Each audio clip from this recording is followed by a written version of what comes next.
Good morning, everyone. I'd like to call this Tampa City Council workshop to order. At this time, I'd like to defer to Councilmember Hurtak, who will introduce our guest for the invocation today. Thank you. Today our invocation will be given by Pastor Mike Peacock. I met Pastor Peacock on June 7th at the groundbreaking ceremony for the Casa Belmar. When completed, Casa Belmar will provide 100 high-quality housing units to very low and low-income residents. The City of Tampa has committed $2 million toward the project. The Tampa Housing Authority will contribute $3 million and 70 project-based Section 8 vouchers. Additionally, Hillsborough County has committed $2.5 million of HOPE funds. This project was made possible when the Belmar Presbyterian Congregation agreed to sell their property to the City of Tampa. Since selling the property where their sanctuary was located, Pastor Peacock and his congregation have merged with the Palmacia Presbyterian Church. Pastor Peacock is also an attorney. He has 2 adult children and 4 grandchildren. He says that being a papa is his primary vocation. Please welcome Pastor Mike Peacock. If we could please stand.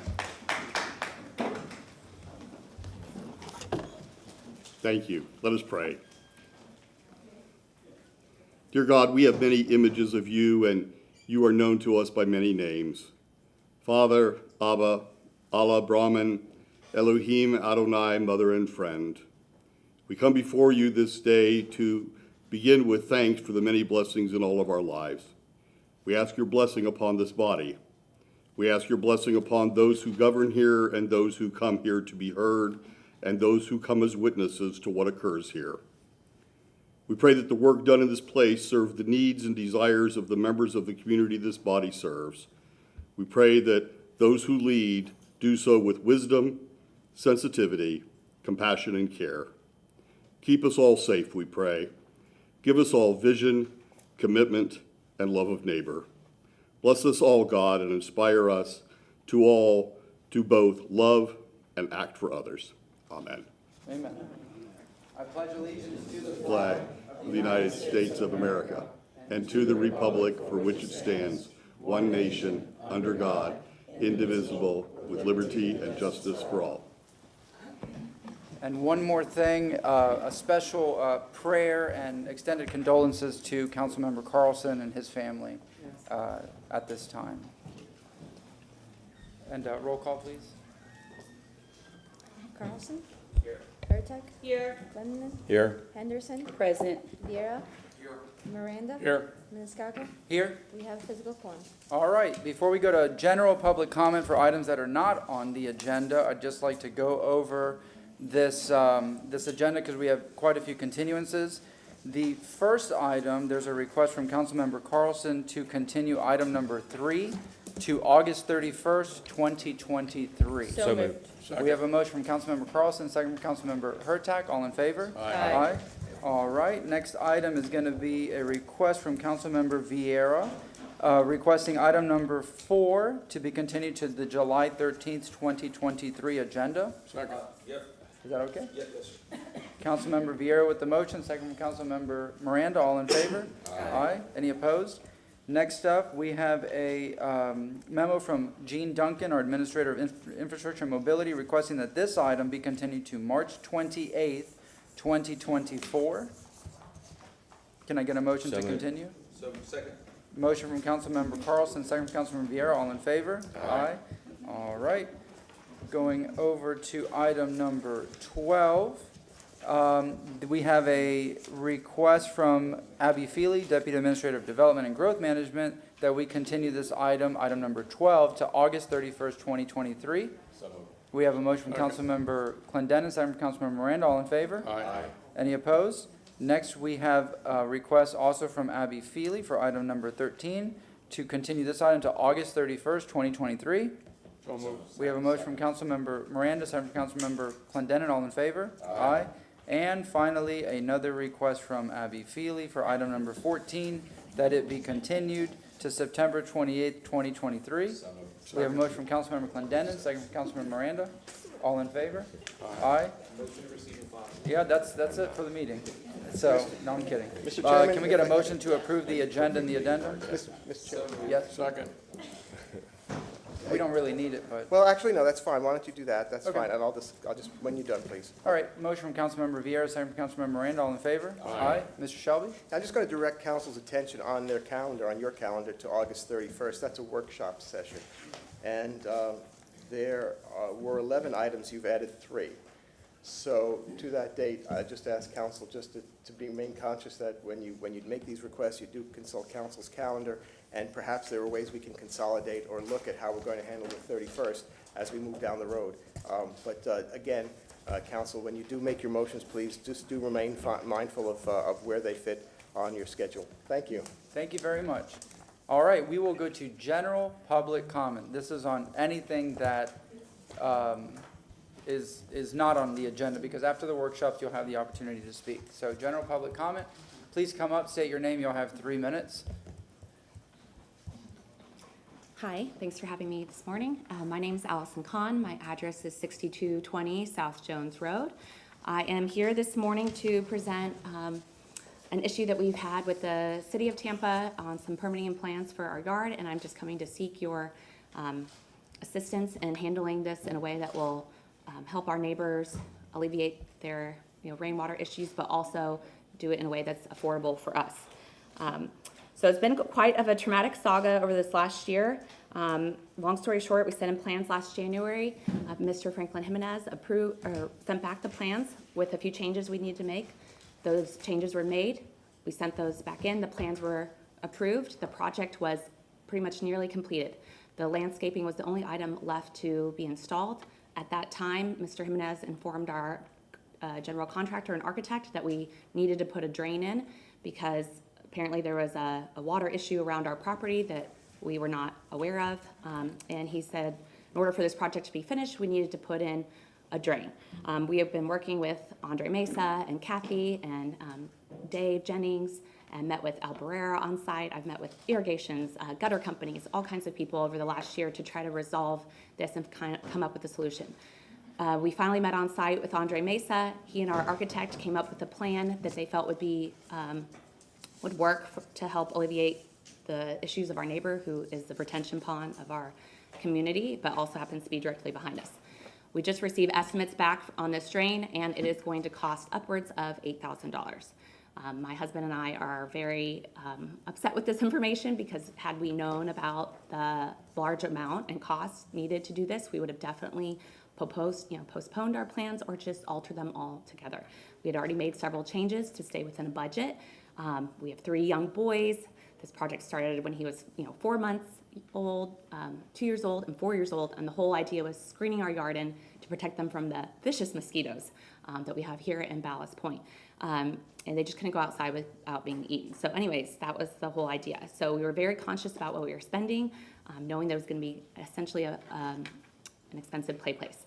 That being said, the city does admit that they have green plan reviewers. The guy we worked with, Jimenez, does not understand basic industry jargon. We did a half-mansard screen enclosure. He did not understand any of that. Is that it? Oh, 30 minutes. Oh, 30 seconds. This was present. I am with my background and also my contractor's backgrounds. So we are coming to you to, I guess, get your assistance with coming up with a more affordable solution for us. We don't feel like we should be penalized with the oversight of Mr. Jimenez, who had 2 times to review our plans and missed this. And we don't have the $8,000 to spend. We are very, I guess that's it. Yes, ma'am. My aide Kelly is in the red. She can take your information, and then Abby Feely is also in red. She can help you. Okay. Okay, great. Thank you. Thank you very much. Next speaker, please state your name. You have 3 minutes. Good morning, Council. My name is Bobby Creighton. I live at 1213 East 33rd Avenue. I was going to speak on item 6.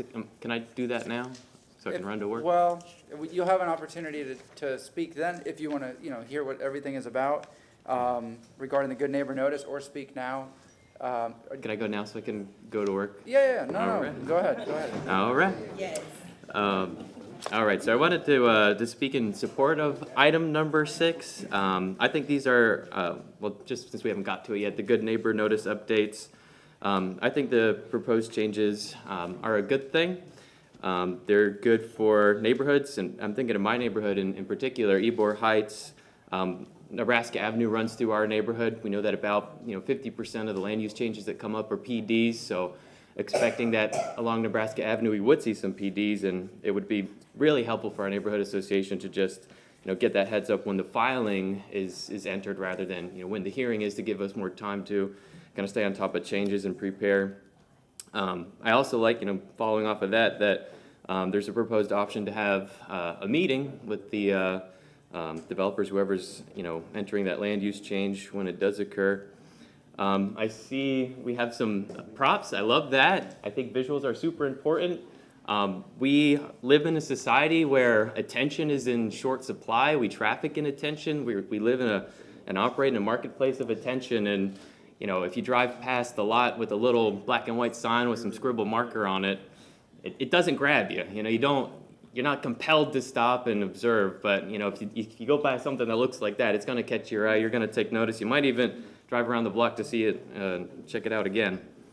I like the QR code. Again, we live in a digital society, a society of short attention spans. Being able just to whip out a phone, scan a code, and be on your way, rather than having to onerously go through internet searches and find information online. I love that idea. I like the extended diameter for the mailers, extending that a little bit. Not all residents are in a neighborhood association. We do get the mailers when there are those changes, but not everybody gets our updates. So it'd be helpful for residents in the immediate area to be able to stay on top of what's happening, in their own neighborhood, on their own street.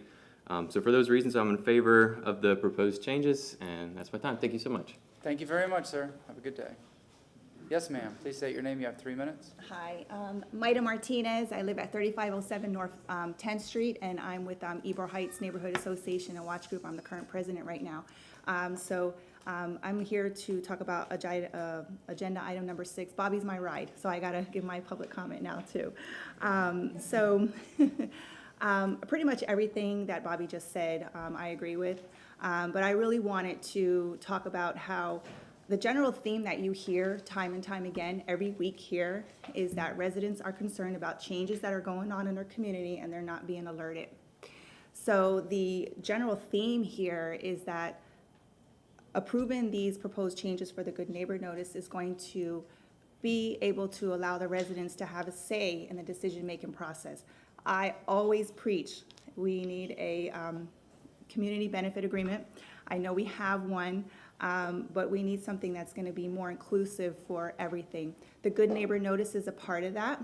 With these changes, residents will be alerted at the notice of filing on the forefront. So it gives us residents an opportunity to partner with developers to ensure that what they're adding to the community is going to bring benefit and not push people out. In East Tampa especially, gentrification is a huge concern. People are very afraid.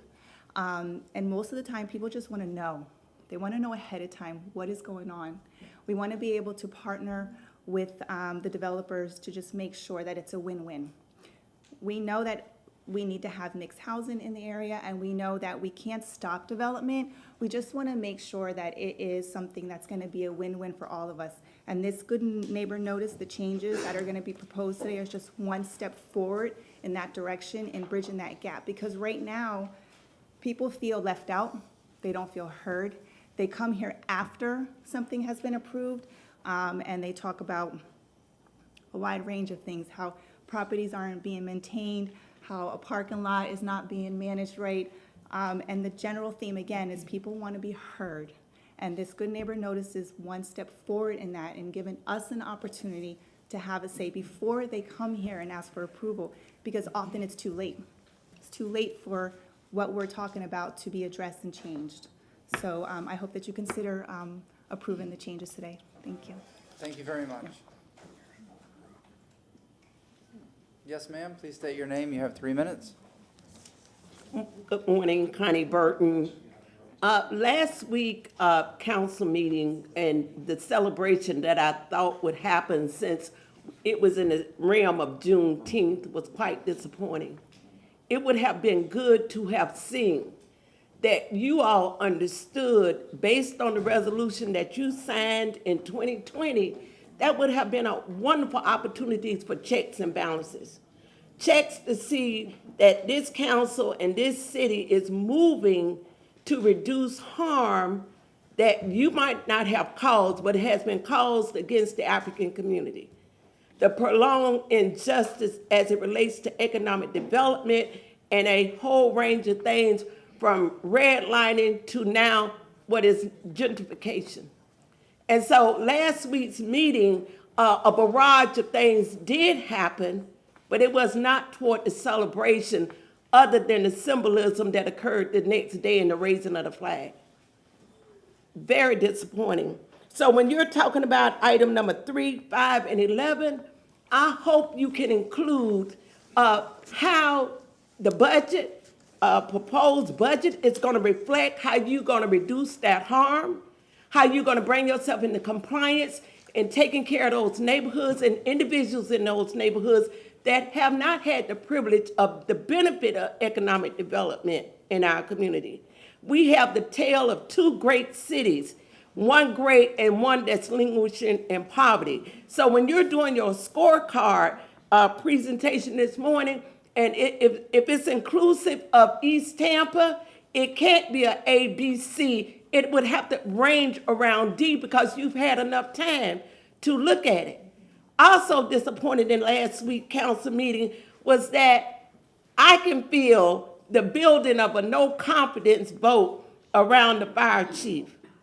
I think from the information that was laid out about the monkey, if you believe that story that they was doing it about Busch Garden, they didn't talk about the elephant, they didn't talk about the giraffe, but they talked about the monkey, and we know what that means.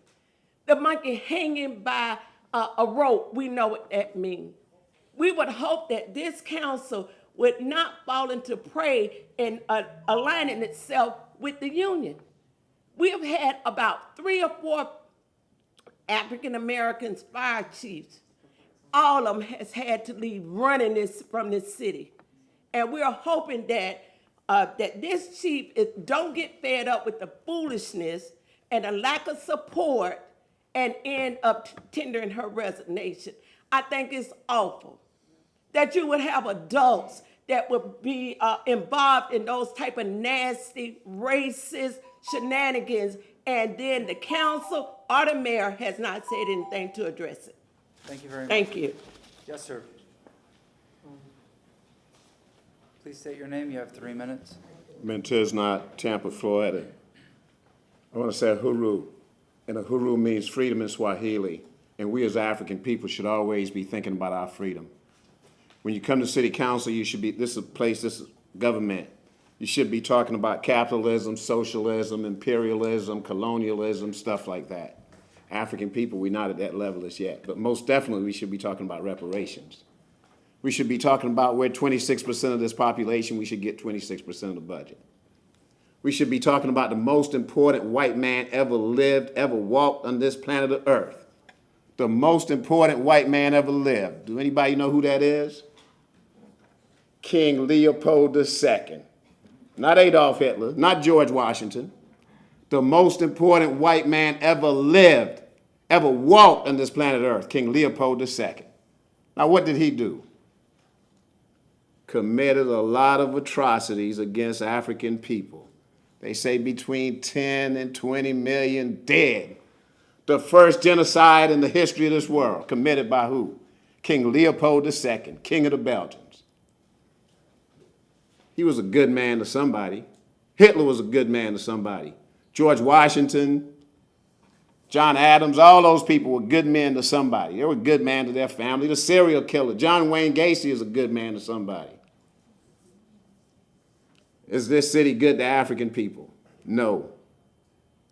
The person who doing whatsoever they doing over at Station 13, I'm sure he's a good family man or woman.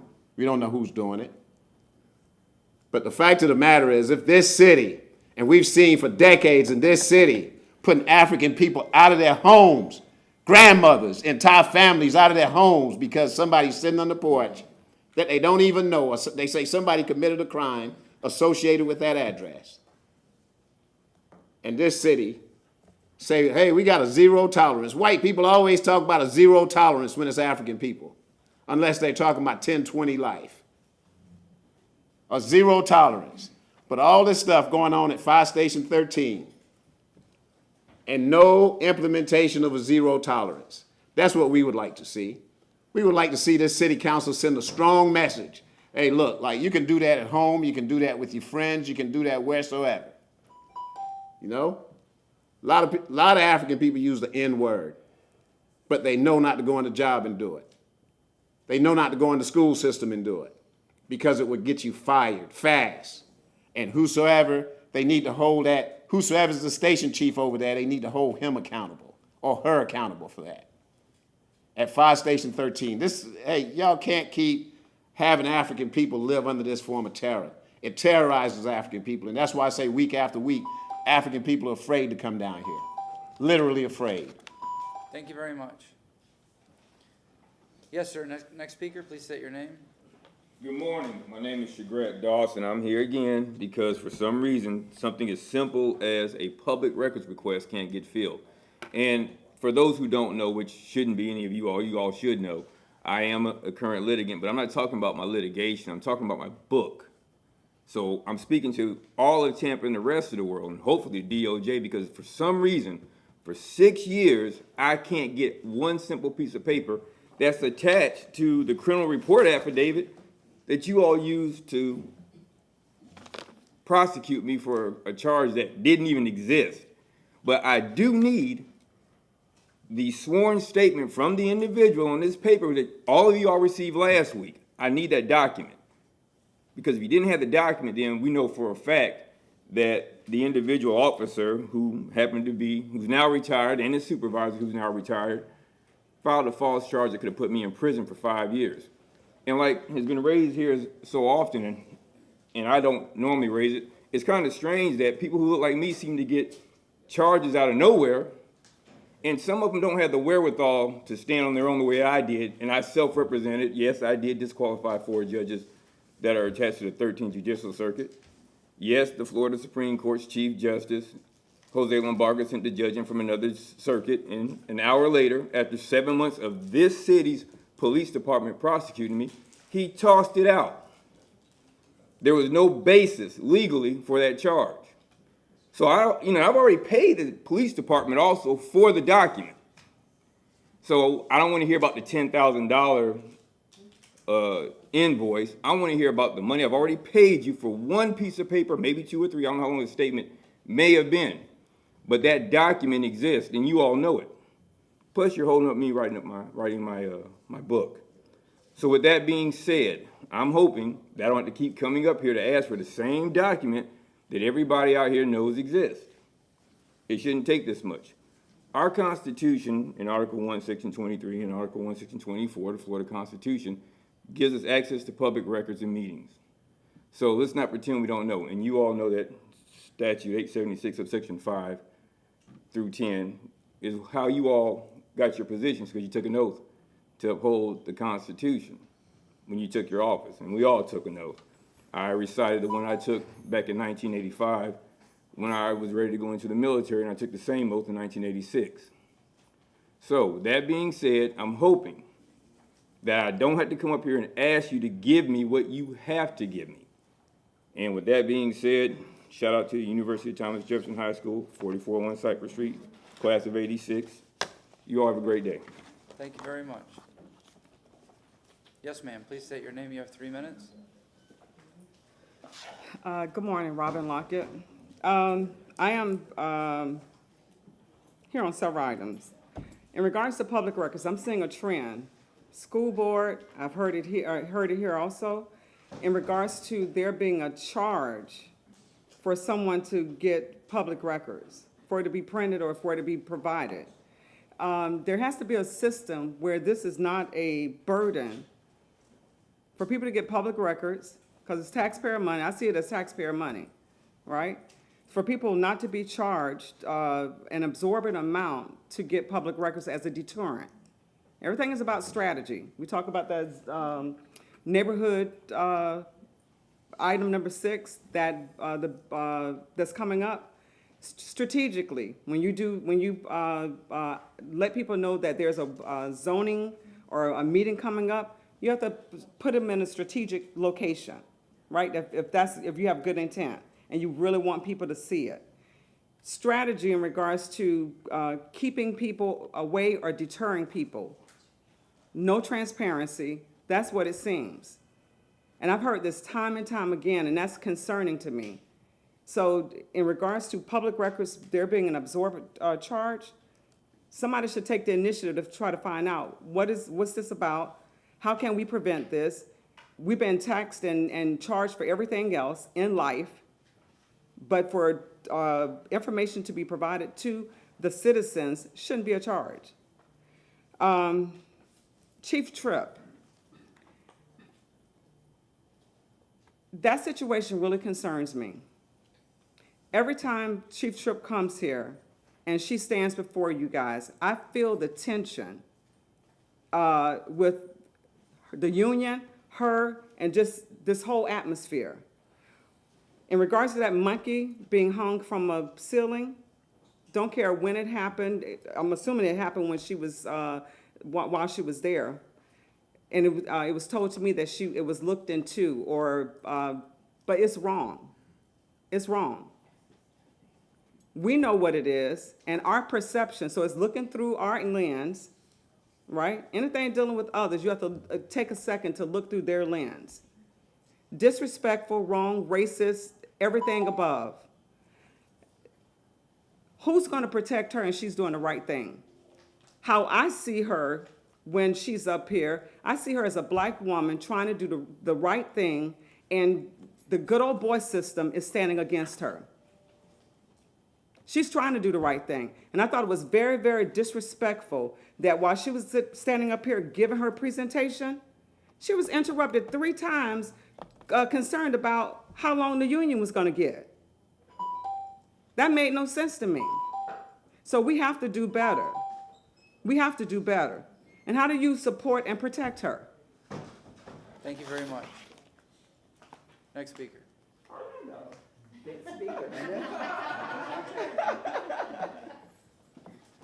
Good morning, Mr. Chairman. We know who you are, but state and your name. councilmembers. Orlando Goods. I jumped out of bed, several calls. Give me 1 second to kick my breath, Mr. Chairman. I didn't want to miss it. Okay. You got 3 minutes. Here to talk about in 2020, you remember a motion we put on for a chief diversity officer. There's been no report on the status of what that officer is doing or has done. The recent events at the fire department, if you recall, I made that motion because there was an incident in the city in 2020 when George Floyd was murdered. I want to show this to the public, but this is a graphic of a confidential file that was sent to me. Can you put it on the overhead? No? I think it's pretty graphic. All right. That was sent. I didn't like the fact that Wait, nothing had been go done. back to the mic. Go back to the mic. I like the fact that nothing had been done. I went to Chief Bennett, took that file in a personal envelope, and asked what was being done about this. At that time, he said he was going to look into it again. I never knew the status of if that person was dealt with or not, but I thought as a person who was of a supervisory level, it should have been dealt with very severely.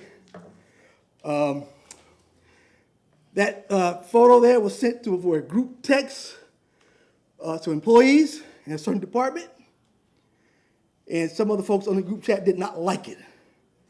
That's how my office was notified of that. The chief diversity officer, a deal was made with the chief of staff. Wasn't perfect. I didn't like the deal that was before because I wanted that chief diversity officer not to answer to the mayor. That office be independent and be able to handle these kind of issues, because as an employee, I know, as a former employee of the city, I know retaliation is real. It is real. And you can't come forward to tell things because you're going to be dealt with, trust me. So I would ask that this council have the courage and the guts to go ahead forward and ask for the administration to come back with an actual report on the chief diversity officer's role, what has been happening, if there's been any investigations, and if not, that this council strengthen that office to where people can go forward to be able to tell what's going on, and that diverse officer will be able to curtail some of the implicit biases that are going on. I also talked to Chief Bennett in reference to that class. It is a great class. But what you find out, a lot of people are not signing into the class or sign in and go somewhere. And I told him that class should be an in-person class so people can get the proper training. It is a great class, and the instructor of that class was great.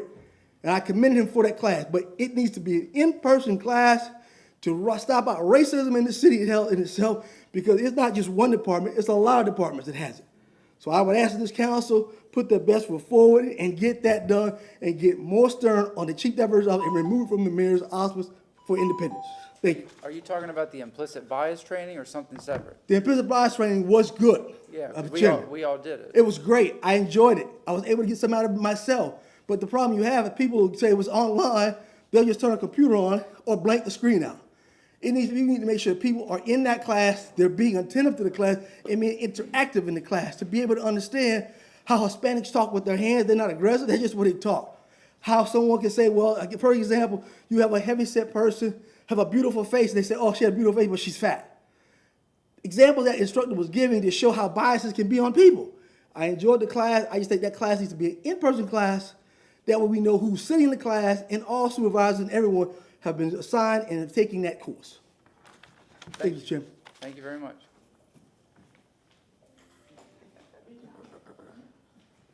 Yes, ma'am, please state your name. You have 3 minutes. Hey, good morning. Stephanie Pointer. First of all, I want to thank the Belmar Presbyterian Church for giving that land.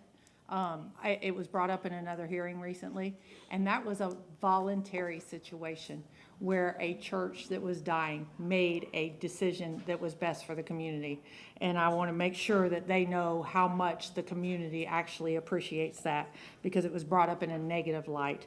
I have to agree with Mr. Goods, Chief Diversity Officer. I think the monkey hanging from the ceiling was the least of my concerns after I read the commentary from the person who was in leadership from that station. That was even more offensive. So we went from somebody doing something really stupid to being downright blatantly offensive.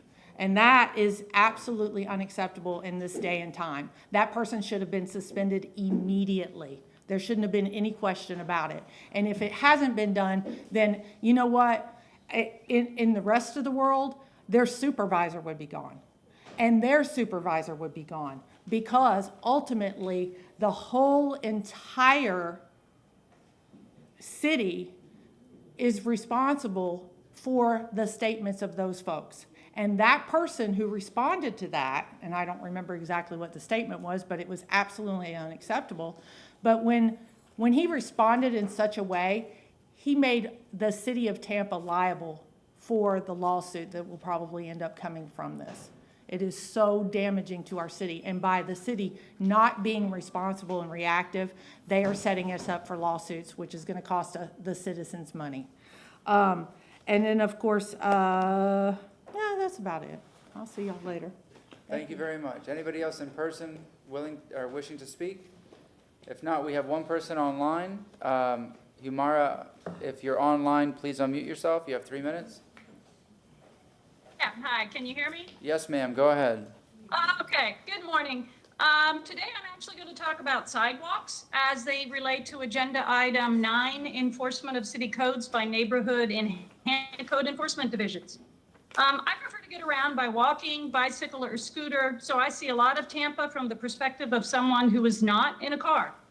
The lack of sidewalks in many Tampa neighborhoods puts non-vehicle users of the road at risk. Where we do have sidewalks, they are often impassable because they're blocked by porta potties, piles of tree limbs, road work ahead signs, pallets, bricks, recycling bins, rental scooters. You get the picture. Why are road closed signs put on the sidewalk if it's the road that's closed? I'm not making these examples up. I actually take photos. I have a lot of photos, and I've shared some of them with Councilwoman Hertalk as well. Vehicles on the sidewalk or in the bike lane are also a huge problem, but these violations fall under parking, not code enforcement, so I'll save that for another day. I can usually go around these obstacles, but that doesn't make it okay. There are many people in our community who are put at risk by blocked sidewalks because they have to go in the street in a wheelchair or while pushing a stroller. Sidewalks are a public good that is for people to get safely from one place to another. They were not built to house porta potties or trash bins. According to Tampa City Code, it is unlawful to block the sidewalk without a permit, but there's virtually no code enforcement. I see some of these things sitting there for weeks on end. If these things are blocking the road, they'd be dealt with quickly because our society prioritizes cars over pedestrians. According to the Code Enforcement Division's presentation, their officers usually do not take action unless someone files a complaint. However, if a code officer has reason to believe that the violation presents an imminent threat to public health, safety, or welfare, they may issue a case without a complainant. I think the sidewalk obstruction should be treated as an imminent threat to public safety, and code enforcement officers should take action, without a complainant. The high numbers of pedestrian fatalities and injuries in Tampa are very much a public health crisis. If you are someone who uses a wheelchair or a white walking cane, that sidewalk obstruction is also definitely an imminent threat because it forces you to risk getting hit by a car or falling. Also, why is the city of Tampa investing millions of dollars in new sidewalks if they're just going to let them continue to be blocked by porta potties and trash bins? Please work with code enforcement to have them be more proactive about keeping sidewalks clear and usable by everyone. They need to take action without having to wait for someone to complain. If you're someone in a wheelchair and you encounter an obstacle on the sidewalk, are you going to call and wait for someone to complain so you can pass the sidewalk? I also hope that you will have a similar workshop item with the parking department about the very serious problem of vehicles blocking sidewalks and bike lanes. And I also support the Good Neighbor Notice. Thank you very much. I believe that concludes public comment. At this time, I'd like to welcome Dr. Craig Newman from the Citizens Budget Advisory Committee to appear and present the recommendations to the City of Tampa FY fiscal year 2024 budget. Yes, sir, we have the presentation up, and let's see if we can bring it up on the main screen. In order to move forward, do you see to click forward? Yeah. We have a nice group on the committee here. So thank you everyone for your service. I know you put a lot of work and effort into this. So, sir, take it away. Thank you very much for having me. And it's good to see everybody up front and with smiles on their faces. What you see is a list of the persons on the committee. We have 7 of them. Jonathan Brill, he's first term. Sandy Sanchez, second term. Stephanie Pointer, second term. Myself is my second term. Meredith Friedman's a first term. Andy Scaglione is second term, and he's the vice chair.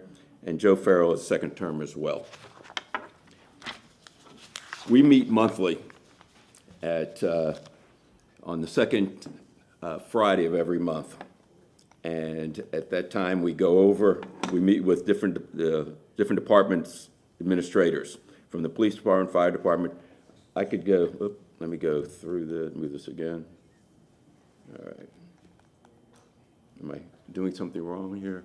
It should go to the next slide. Oh, maybe that's it. Okay. Does it advance? Oh, okay. There it is. Where am I supposed to be touching? Oh, good. I was joking before. I should have my 7-year-old granddaughter come here and help me with all this stuff. If it wasn't for Stephanie helping me, I would have had her help me with the PowerPoint. And thank you for that, Stephanie. We do the monthly meetings. We sit down, ask questions of what needs and wants of each department. We meet from 9:30 to 12 o'clock every month. This committee has changed a great deal since I initially got on the committee. I was appointed by Bill Carlson a little over 4 years ago. And it has become a full committee. We have attorneys present. We can be accessed online for public comment, which we've never had somebody want to comment. It's because we're kind of boring, because we're dealing with numbers. But we're also dealing with things that happen in the city, because you can't have, there's always reasons, and it always goes back to money. So this is our meetings. At our first meeting as chair was on October 22nd. At that time, we decided to make a list of priorities that we felt the city needed to make this run better and be more efficient. We put a whole bunch of lists together going down, and we came out with four what we felt most important things, and it's not necessarily in order except for the first one. First one was transportation. Oh, there you go. I'm seeing it. Y'all aren't unless I hit the button, but I'll keep trying. Remind me if I don't. Transportation, that was the number one priority that everyone went on.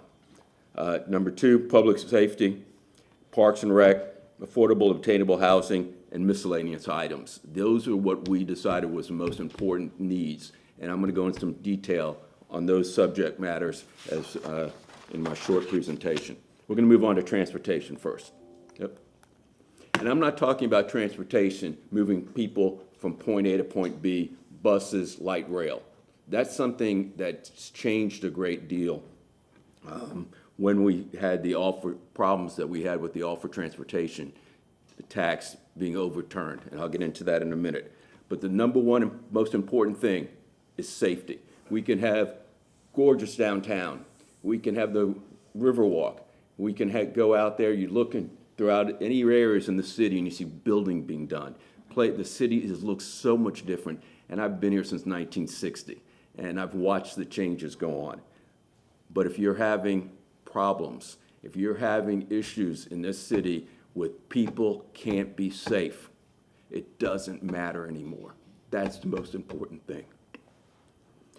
Last week, there was in the paper, in the Bay Area, we had 9 people walking or riding bikes that were either injured or died because of problems and transportation issues, sidewalks, bike lanes that are not guarded, lighting, poor lighting. You go to East Tampa, even if they have the lighting, the bulbs don't work. It doesn't work properly. This has been going on from 4 years ago when I ran for city council. It's been going on. It's been, you walk in, you got the coverts, and you don't have sidewalks there. And when you get up in the morning and the kids go walk to school, it's dark. It's not safe. And it doesn't have to be just East Tampa. I know of a little boy on Henderson Boulevard in South Tampa that walked around a solid waste pickup container and got struck by a car and died. I happened to meet his mother when I was campaigning back then. This is a priority. We must address this here and now. Going back to the offer transportation tax, we got all excited when that happened. There wasn't anybody out there that wasn't excited. And a year later, when they overturned it, that took a lot of our excitement away. Now we have to be creative in ways of figuring out how we're going to deal with transportation. And certain things are changing. I'm watching a little bit of time here and there. But 9 people died. They weren't all in Tampa, but they're in the Bay Area, where as everyone knows here, sitting up here, anyone who reads the paper that's in Tampa knows we're number 1 in the nation, Pinellas and Hillsborough County. That's not a thing to be proud of. And that's something we need to address start on this budget. And there's a lot of things that are that are not terrible. Like, all right, I'm still on the right page. Mike Perry came out and told us he's got to apply for $143 million in grant applications out right now. That would put a little bit of a dent in some of the issues that we're dealing with. Like I said, we're not talking about light rail. We're talking about sidewalks. We're talking about guardrails, guards for bicycle lanes, because you can get run over. I frequently have to stop on Davis Island because there's one flashing light, then 50, 60 yards down, there's another crosswalk. But once they think they got past the flashing light, they gun it, and that's right in front of the hospital.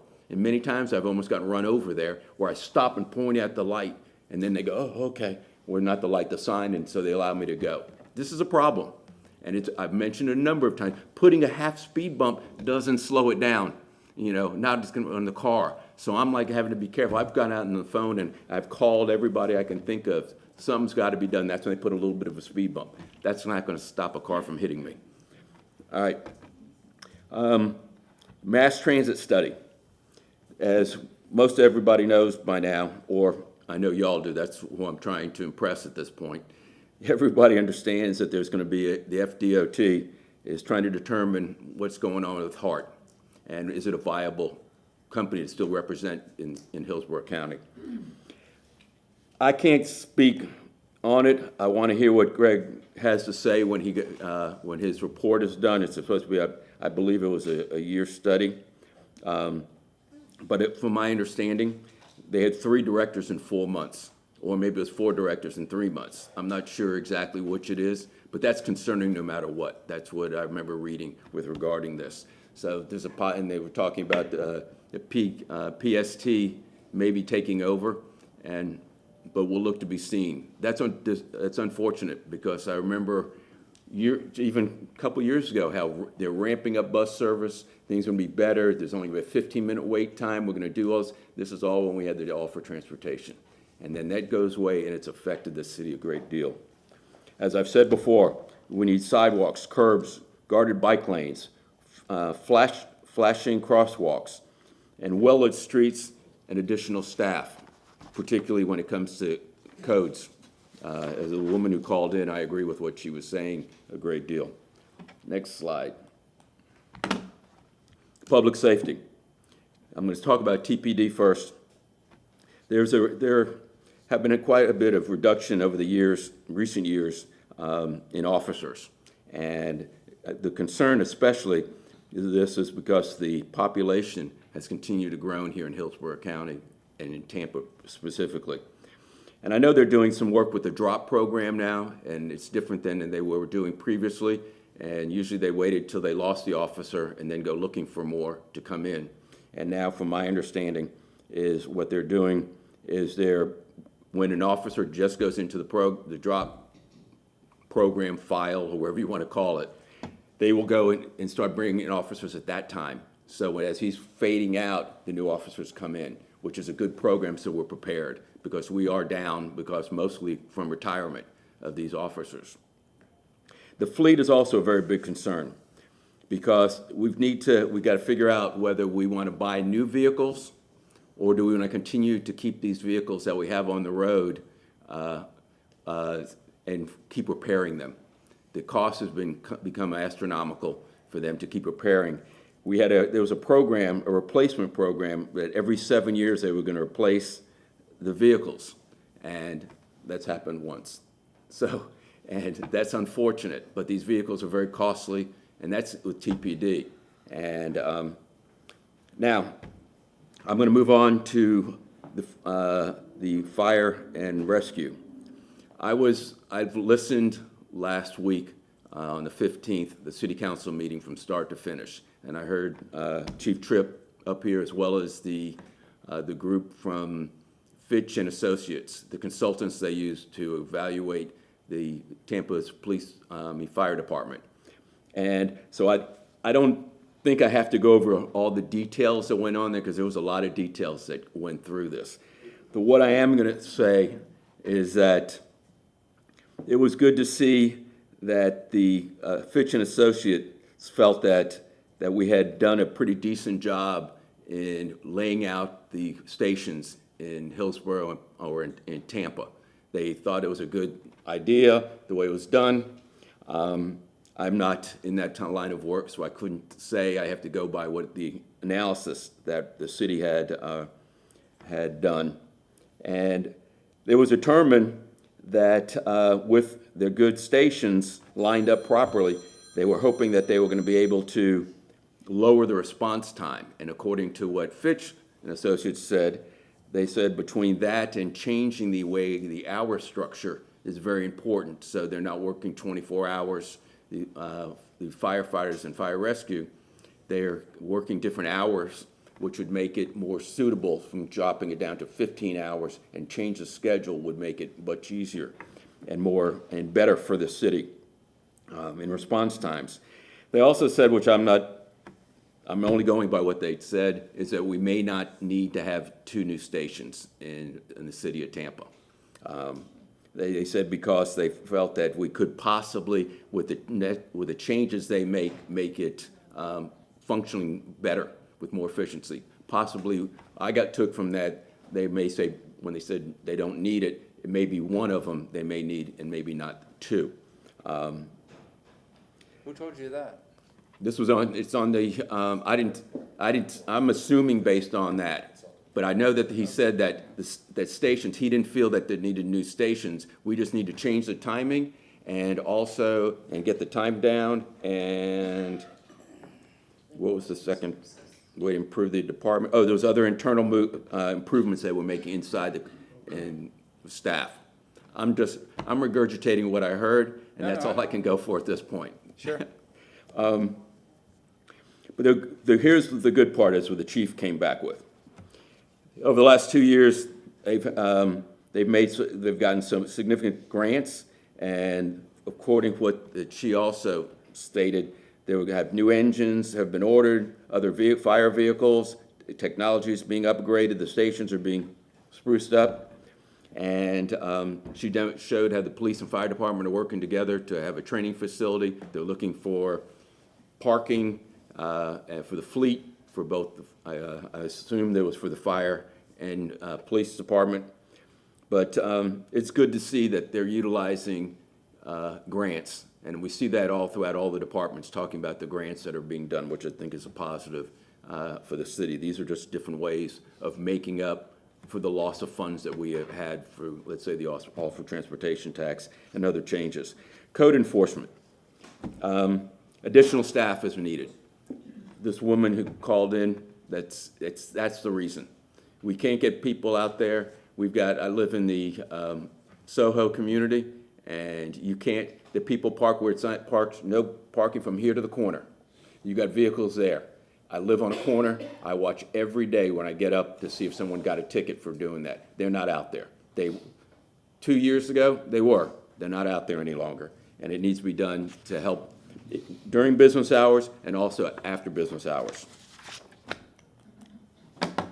Parks and Recreation.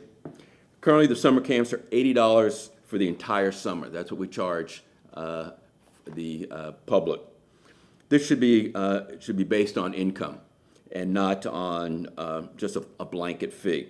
From my understanding, you can get the free and reduced lunch paperwork can be used to see who qualifies. That's very important. And it's not, I don't have it written down here, but that we also should be offering sponsorships. We should have sponsorships from companies that support the city of Tampa, Pep and Associates. You could put that. There's a whole bunch. The Buccaneers should do some. I mean, anyone who's is in this community that they can afford to drop, a couple $1,000s to make sure their kids.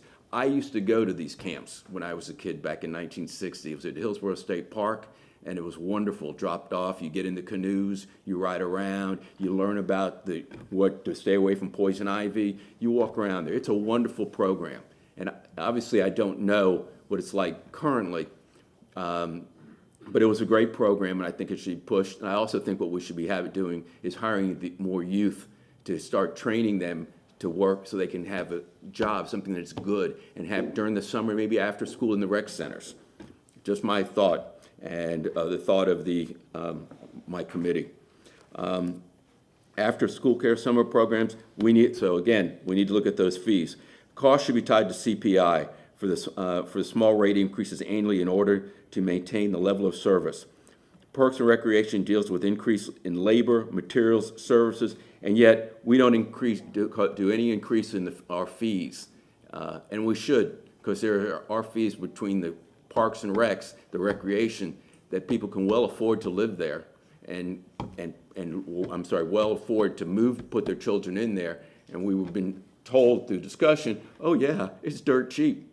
And just so we hold our space, we don't even go at this time during the summer, but when we take off for the second session or whatever, we just make sure we have it all in there during the school days. After school care, they can go in there and take ballet classes, gymnastics. So we need to start paying attention to where it is and raise those rates a little bit, incrementally. We don't want to drop it on them that all of a sudden, oh, we're going to go to $150 tomorrow. But it should have been done all along. Everything that we do in the city should be incrementally raised as a long term, so we don't wind up paying out for more than what we're getting in.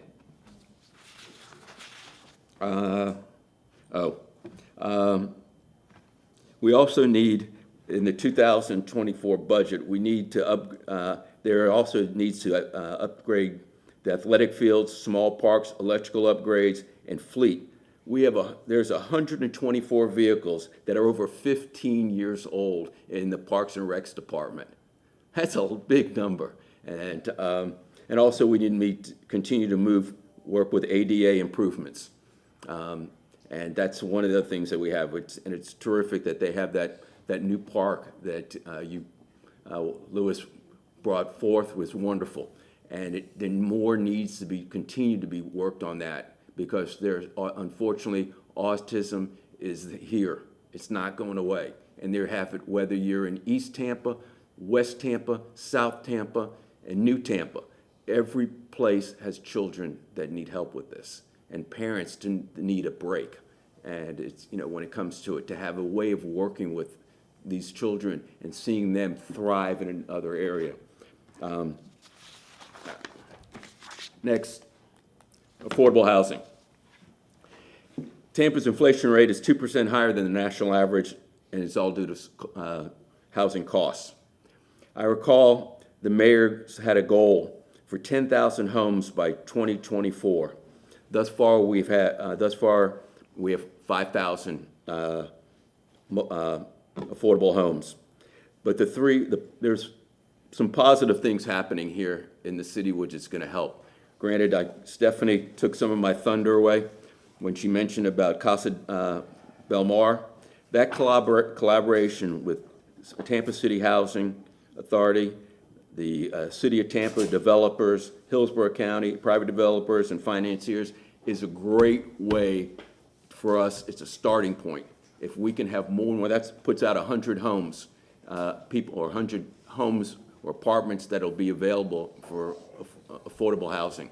That is good. It's a start. We need to start bringing in more people in group like that to put them all together so we can have more affordable housing. But we're moving. We're moving in a positive direction. Also, SB 102, Live Local Act, it's the first time this has happened. It's a serious source of funding for $711 million investing in Florida housing. This goes throughout the state of Florida. This is extremely important. This is the first time we've had this, and finally the legislature sees this is important. We need to work on this. As a matter of fact, from when I talk to colleagues across the country, everybody's dealing with this affordable housing in this country. The other thing that we have that's extremely important that is still here, and it was fully funded last year, and hopefully it'll continue this year, is the Sadowski funds.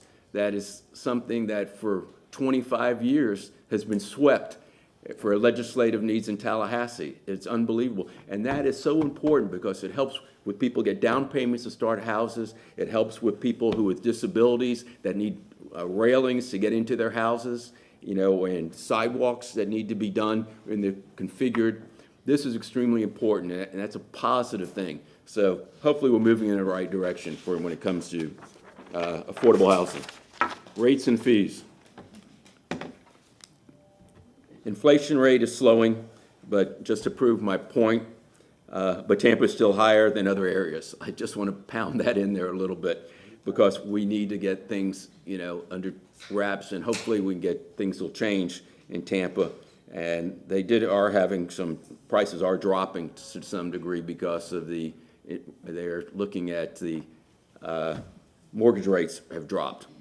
But the city of Tampa needs to, we give vendors CPI increases, right?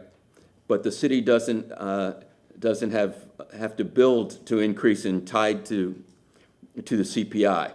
What I'm trying to say is we give them increases. We need to increase other things like sidewalk funds, tree funds, business licenses, impact fees, permitting fees, land use. All these charges for the city should be considered to increase them. Again, incrementally. not at one time, because we hear uproar with that. Other identified needs. The CTI tax expires in 2026. It's critical that we do something. Oh, I'm sorry. There we go. Additional mental health counselors for TPD and TFR. Considering, I think we should consider using an alternative ground cover in our cities as much as possible, as opposed to, and which will lower maintenance costs. By putting grass everywhere in different areas, I think we spend a great deal of money hiring landscapers, fertilizing, water, and I think that's some of the, I apologize, I keep saying I. It isn't I, it's a committee. This is a committee thing. Nothing was done just me. But I think that would help in maintenance costs. I want to, at this point, I want to thank the council members for your time and listening to me. I want to also thank my board. They're dedicated to the city, and their time is valuable. I also want to thank the attorneys, Marty and Justin, for their guidance, Mike Perry for your knowledge, and Corinci and Tim, both of you help keep us on track. Thank you. Well, first, again, let me thank you and the entire committee, because this is probably one of the best presentations from the Citizens Budget Advisory Committee that I've heard or seen in a long time. You have a great membership there that makes up the board. People that, I mean, you've seen it from a different perspective because you've campaigned running as a candidate. So you've heard from that, perception into the community. But then you have community leaders that serve on the board that, from the neighborhood point of view, that are here at city council meetings, that, are in tune with things that are going on, and they listen because each slide is very detailed and specific in what we need. I don't agree with everything 100%. I probably agree with 98%. That's why I asked about the fire stations and building or not building more fire stations. But again, thank you to you and your team and everybody involved, because it's a lot of time that you give. You're not compensated for it, and I think I could speak for the community and thank you for all of this and taking so much time every month and for presenting this today. So having said that, I know we have other members of the advisory board here, and again, thank you. Any council members have any comments or questions? Yes, ma'am. Yes, good morning. Thank you for your presentation. I'm a little disappointed because Meredith told me you would be mentioning the Workforce Summer Internship Program that she presented at the meeting. Is that going to be a part of the presentation? I don't have it on here. There's so much detail when you're meeting with everybody and going through, and we're trying to get things done, and it was missed. But we did recognize when bringing the youth program in there, and that we thought that's very important. Is that what you're speaking of? Yes, Okay. yes. She said that the entire committee was very receptive, so that's why I thought I would hear it today. But thank you. Well, I did have it on there about hiring the youth, and maybe I did have it on there, okay. But I'll tell you, there is a lot when putting one of these together, and there's other things in there that we tried to include, but yes, we think it's a very important thing as well. Thank you. And thank you for recognizing us. I appreciate it. Councilmember Carlson, Vieira, then Hurtak. Oh, I'm sorry, Judge, still here. Yeah, thank you for, you in particular for serving for more than 4 years now. So thanks for sitting in that seat. Every year I call up and he says, yes, I'd like to continue. So thanks for your time. And thank you all for this long report. I hope that we can find ways to help the city cut costs. I know our CFO is here, and his team and the mayor's people go through the budget, but I hope that working together with the community, we can find ways to cut costs, because the biggest complaint I get is potholes, and I had a long conversation with Vic about it again yesterday. But if we found $5 million in savings somewhere else out of a $2 billion budget, we could double the budget for potholes. And so potholes are a huge priority, as you said. Public safety, police and fire. We desperately need resources. We know people also care about parks, and we need to spread the wealth throughout the city and throughout the park system. Now that the very detailed plan is finally done, it's like $750 million or something like that, so we have to figure that out. On transportation, we have, I think, 2 board members of HART here, and at some point, including the chair, and maybe at some point, I was thinking the other day we should try to get HART to speak. I don't know if the chair wants to speak or get whoever is going to be the new executive director to speak, but you mentioned CIT. With CIT coming, I've been talking to a lot of people about how we have to run the CIT program differently than All for Transportation. All for Transportation, the last 2 times were very political.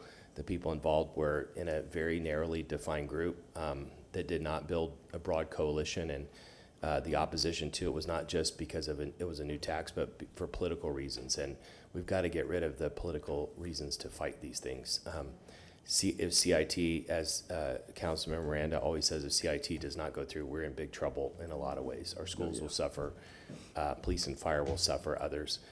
And so we really, really need that to pass. With that coming up in just a couple years, I think there's zero chance another specialized transportation program will get passed unless we can put some transportation inside the CIT when it gets renewed. And so then we're looking 2028 or 2030 before another transportation initiative comes forward. So if we look at that realistically, and if All for Transportation tries to go forward the same way with the same people, it definitely will fail, and it will cause a lot of angst to the community. Our community cannot afford another failure. And so hopefully they won't do that, and we can all focus on CIT instead and get a broad community-based coalition together. And if we can get that, then we'll have a success, we'll have funding we need, and then we can go forward. But in the meantime, we have to assume that those things that's not going forward. The last few budgets, going back to the last administration, assumed that All for Transportation money was going to be available, and so the pothole budget was never increased. We've got to increase that, and the only chance we have for anything beyond the city chance for anything beyond roads is a streetcar. And so we had talked about extending it slightly. There's a plan for the streetcar. HART handles the buses.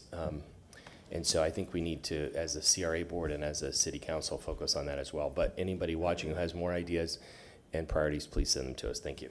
Thank you. Councilmember Vieira, Councilmember Hurtak, and Councilmember Clendenin. Thank you, Mr. Chair. Appreciate that. And Craig, thank you for your service and for everybody that's on there. I got to know you in 2018 when you ran in 19, and I've always liked you, and I think you're a good guy, and you're just a good person and a great appointment by Councilman Carlson, and the public is so well served by you and by everybody, including Mr. Farrell, who's my appointment, and everybody else who's on there. A lot of great quality names. And and Councilman Carlson, with regards to HART, if you wanted to make that motion, it would be very well taken. I think that would be great to have a briefing to the city on the status of HART. I think that would be wonderful. The bottom line right now with HART, and you mentioned that, is that we've had a number of CEOs in the last 4 or 5 years, and I think right now the public from HART is looking for transparency, stability, good fiscal stewardship. And, my message has always been for HART ever since I've been chair, and I'm willing to work with everyone and anyone to do that. And you mentioned the FDOT study that was ultimately proposed by Senator Burgess and State Representative McClure. And, they made some adjustments to that study and just working in a very professional way, I think, with HART and myself and other folks. And I'm very appreciative for their work and their leadership in this. And my message to Tallahassee has always been that if we have a partner who shows us how to institute transparency and good fiscal stewardship and give us ideas in that regard, that's wonderful, so long as they preserve our transit funding source and HART is locally controlled with the people who are closest, the leaders who are closest to the people. I'm fine with that. So, but before we ask the public for more money for HART, a desperately underfunded organization that serves many marginalized communities and working families, we have to get the confidence of the public on those types of issues in my regard. So I'm glad you brought that up. And again, well taken, sir. I think that would be a great idea. You had mentioned fire stations, and I do contest as you probably saw in the meeting, and a lot of us did, the Fitch report, which I think it came to conclusions, right? That we asked for data, conclusions should be up to policymakers. I do think there are a need for more fire stations. I know that the TFR has talked about another one for North Tampa. The need for downtown is open and obvious, but I always say, look, if something else can do it, whether it's more rescue vehicles or saying 12 Hail Marys a day, whatever it is, I'm for it. Let's just do it in the most fiscally responsible way. And I'm glad you also mentioned disabilities. You know, we do need more disability-friendly amenities throughout the city of Tampa. I know that East Tampa is part of the recreation center out there. There will be an all-abilities park there. Our CRA is looking at that in all of our CRA areas. We also need some in South Tampa, additional in North Tampa, West Tampa. I know we already have one, but again, we can always use more. And every single park should be have disability-friendly, accessible equipment. So I'm glad you brought that up. That should be a priority for us. But thank you again, sir, for your leadership. I always like you a lot, and I consider you a friend, and I appreciate you. Thank you. Thank you. Councilmember Hurtak, then Councilmember Clendenin. I also want to echo everyone's thanks. I have my appointment to the board is Stephanie Pointer, and she and I have talked regularly about what's going on, and I think it's incredibly important. I'm thrilled to hear that that bringing in the department heads has been very helpful and allow you to really understand. I mean, your knowledge of the departments and their needs and these 4 focus areas are mirrors very closely exactly what we're all hearing in the community. And so I think that addition has been a wonderful success. And so I want to thank you for that, and thank you for all the time, effort, and energy you put in, because it's hard to learn all that. It's hard to internalize it and then look at it in a broader perspective. So I just want to say thank you so much to you and your board for being able to do that. I'm going to focus on what my focus is for the budget this year, which is transportation. Without all for transportation, we desperately need to do something. And several people today have talked about it. Sidewalks, bike lanes, just things that we can do with not as much funding that absolutely need to happen. I actually have a lot of excitement for HART right now because the interim CEO has brought some people back who are doing some really phenomenal things. Getting the BRT, getting that federal letter together, that's happening now. We're really sort of moving forward. Very excited about that. My goal was actually to be able to increase the frequency on some routes, but because of the change in CEO and leadership, I don't think that's going to happen this fiscal year. But I still would love to see it for next year. So instead, I really want to focus on that first mile, last mile, finish the connections, do a few of those things. But I also want to talk about housing and how important the connections we've had. We've been able to make the pastor from that helped start that Belmar was here this morning to give invocation, and just the fact that so many people mentioned that today as a great partnership is something that we can look forward to. I went to an amazing announcement last night about an art space where we're going to be having affordable housing for artists that's coming into Ybor. They announced land for it yesterday. Very exciting. And this is an organization that has hundreds of these throughout the country. So this is a really, I'm so excited that they're coming to Tampa. It'll give us, as affordable housing, as the city needs affordable housing, a way to look at to increase our ability to provide stable, affordable housing. But we need to do much more. The Live Local Act will do some, but that's really, from my understanding yesterday, really focusing on that workforce housing. Right. And so I want us as a city to really drill down and focus on those people with 80% and below area median income, or AMI. That's where our focus is going to have to change, because the market is now going to be able to focus on the 120%, 100% and above. So I greatly appreciate what you've brought. I absolutely agree 100% with the idea of increasing with the consumer price index, the fees and costs associated with doing things in the city. It's a brilliant idea. I really appreciate your board coming up with it. It really makes perfect sense. And it's something that the city really needs to do. We can offer a lot of things affordably to folks, but in the back end, we're all paying for it. So how do we make those fees more equal and not be as I've heard a lot from parents in the Parks and Rec, as a placeholder. So if those kids aren't there, how can we fit somebody else in? So I just really love that. You all really touched on a lot of the things that are really important. My colleagues talked about safety already, but I wanted to focus on a couple of things I hadn't heard about. So I, again, just really greatly appreciate your presentation, and everything was just so wide. I don't have any questions. I had hair when I started this. Lies, lies, lies, lies, lies. Only you can talk. Only you. Lies, and Charlie, lies, of course. lies, lies. So, good morning, Dr. Newman. Good morning, sir. How are you doing, my friend? Really very good presentation. I have a couple of questions about materials that you may or may not have covered. One, and Councilman Carlson talked about it a little bit, and that is the proposed expansion of the Tampa streetcar system. You know, past councils and this council, we continue to approve massive housing projects and within the Tampa Heights and downtown Channelside, Ybor City districts.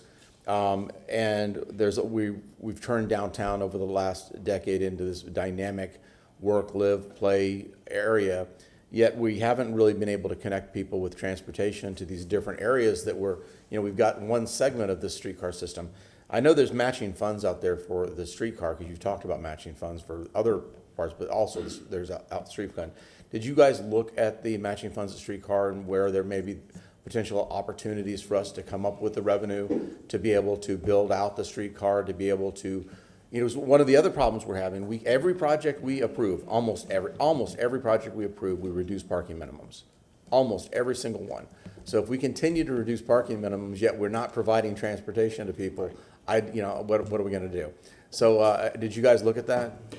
What we've really focused on is things that low-cost items, relatively speaking. And that's why, things that we can do right away or should be able to do. We really didn't get into moving people, like I said, with like a light rail system and this. We didn't really get into that, even though because those numbers are so much higher than it is to go and replace, put in, curbed bicycle lanes and things to that effect. So we really didn't get into, we talked, that was always something, having a multimodal system is something being, listening to those type of things that when we were all running for city council 4 years ago. So those, we do recognize it. We just didn't include it in here because that's physical transportation as opposed to things that could be done within the city much easier without having to get large funds.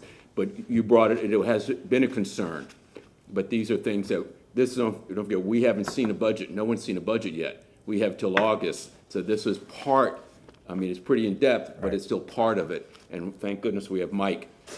So Mike will be able to help us. I'd love for y'all to look at that, because it's my understanding that we have several pots of money out there, that's potential matching funds, and that I would hate to see that go away. And I really think that if we continue to approve these massive projects in these areas, and we approve projects with reduced parking minimums, we're going to have to come up with some solution to move people. And I know there's a lot of developers that have built in infrastructure anticipating that this is going to be done, and I would hate to disappoint people.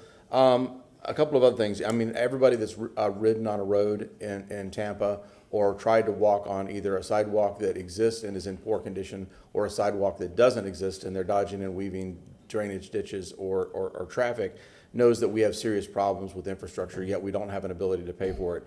I'm going to touch the third rail in politics and talk about funding and potential millage increases to be able to improve these specifically targeted to improve this, because I think just about everybody in the city of Tampa knows that their road needs to be repaved.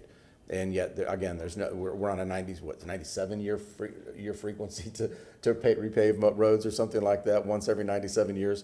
So we've got to come up with some creative solution. Did you guys talk about that at all? Did anybody talk about that? We talk about roads. Yeah. Roads are always in part of it, because somewhere in here that I haven't talking about in roads, but we didn't go in detail about finding ways of sources to do that. Right. And because we're still in the middle of dealing with replacing pipes. Yeah. So you go down Armenia and Howard Avenue, it's, you're taking your life in your hands because you got potholes all over the place. And you can't change lanes because there's somebody else running in that same area.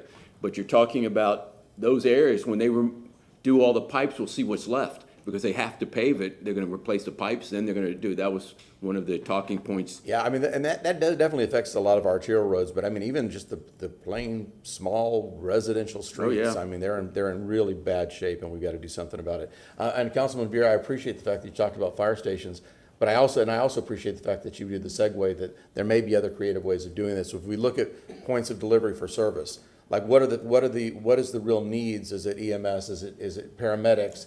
What does the infrastructure look like to be able to accommodate that real need versus hook and ladders? And I really look forward to explore with updated data. Look forward to exploring that opportunity to see what the real needs of the city is as you guys look at the budget too and look at that. I appreciate it. Thank you for your service, my friend. All right, thank you, everybody. I appreciate you guys and ladies. Oh, Charlie, I'm sorry. The work every month you meet, and you spend a lot of time looking at reviewing things that are needed.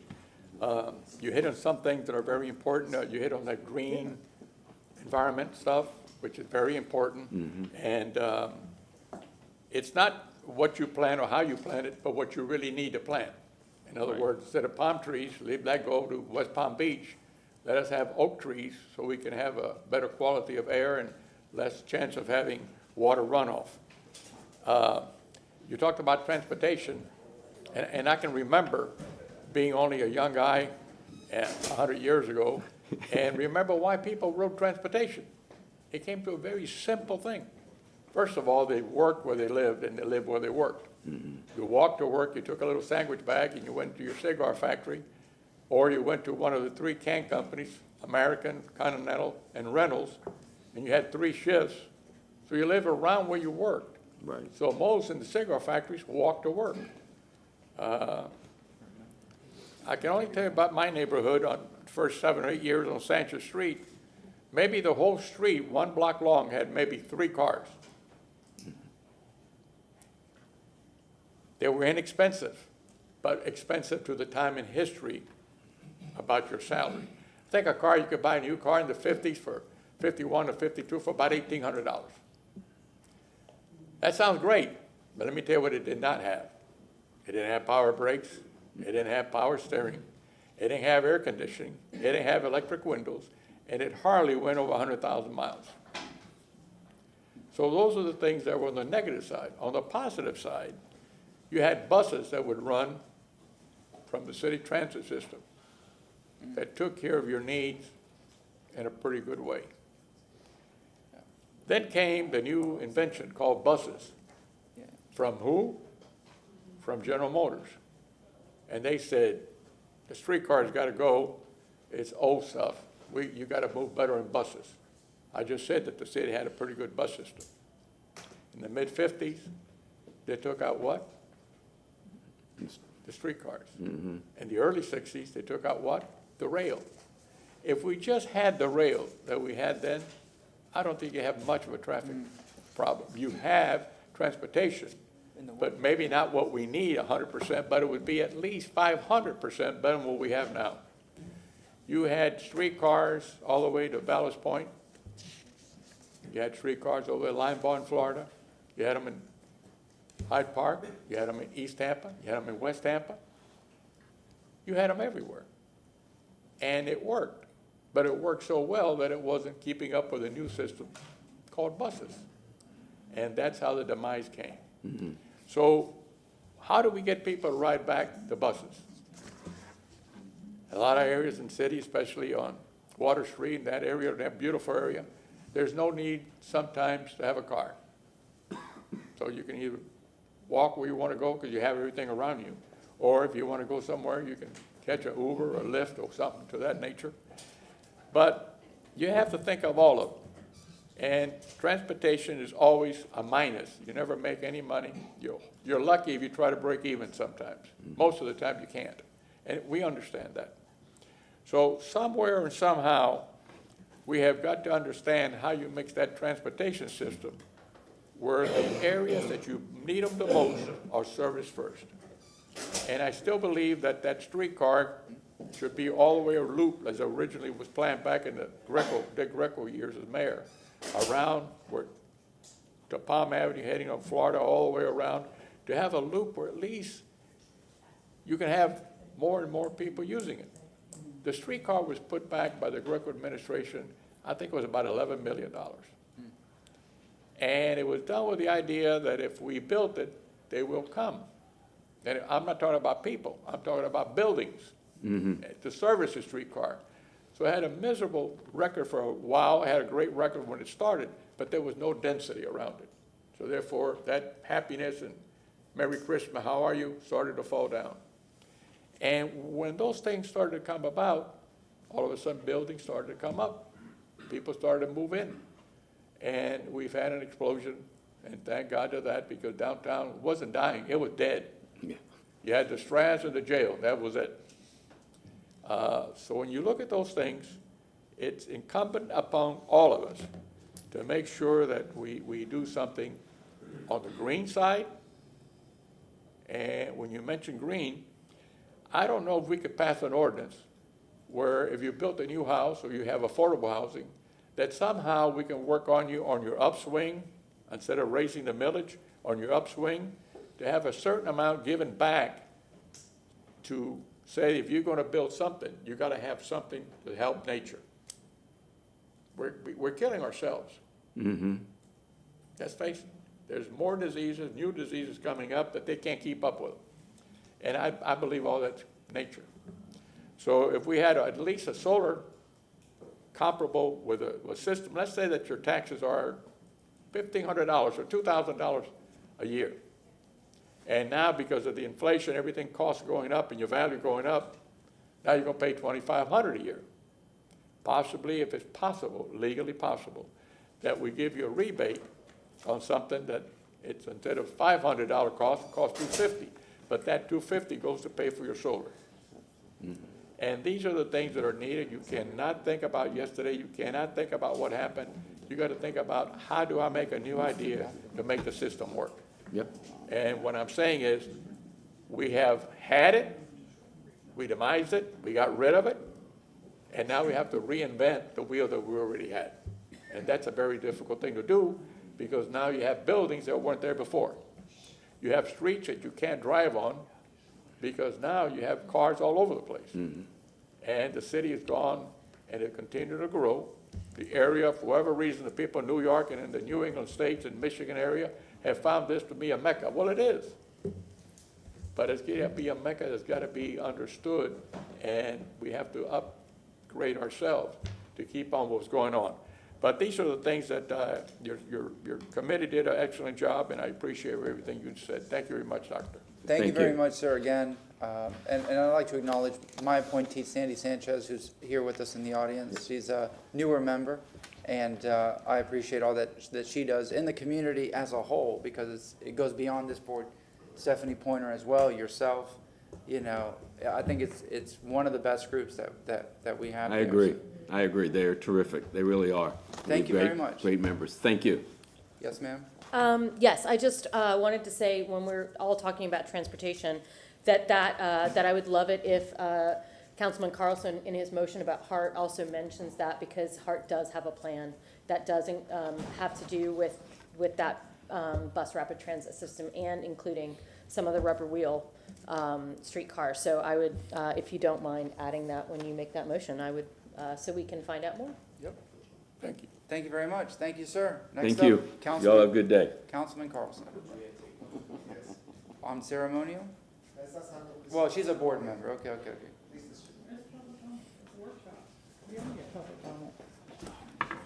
Hey, good morning. Stephanie Pointer. A couple things I wanted to touch on the incremental increases. If you add to the current Parks and Rec program, the 6.5, which is what we are currently getting for CPI, according to every city council agenda I've seen for the last 6 months, that would make our fees go from $15 to $16 a year. I don't think that's insane, and I doubt that anybody will even notice, because you pay $15 one year and you pay $16 the next.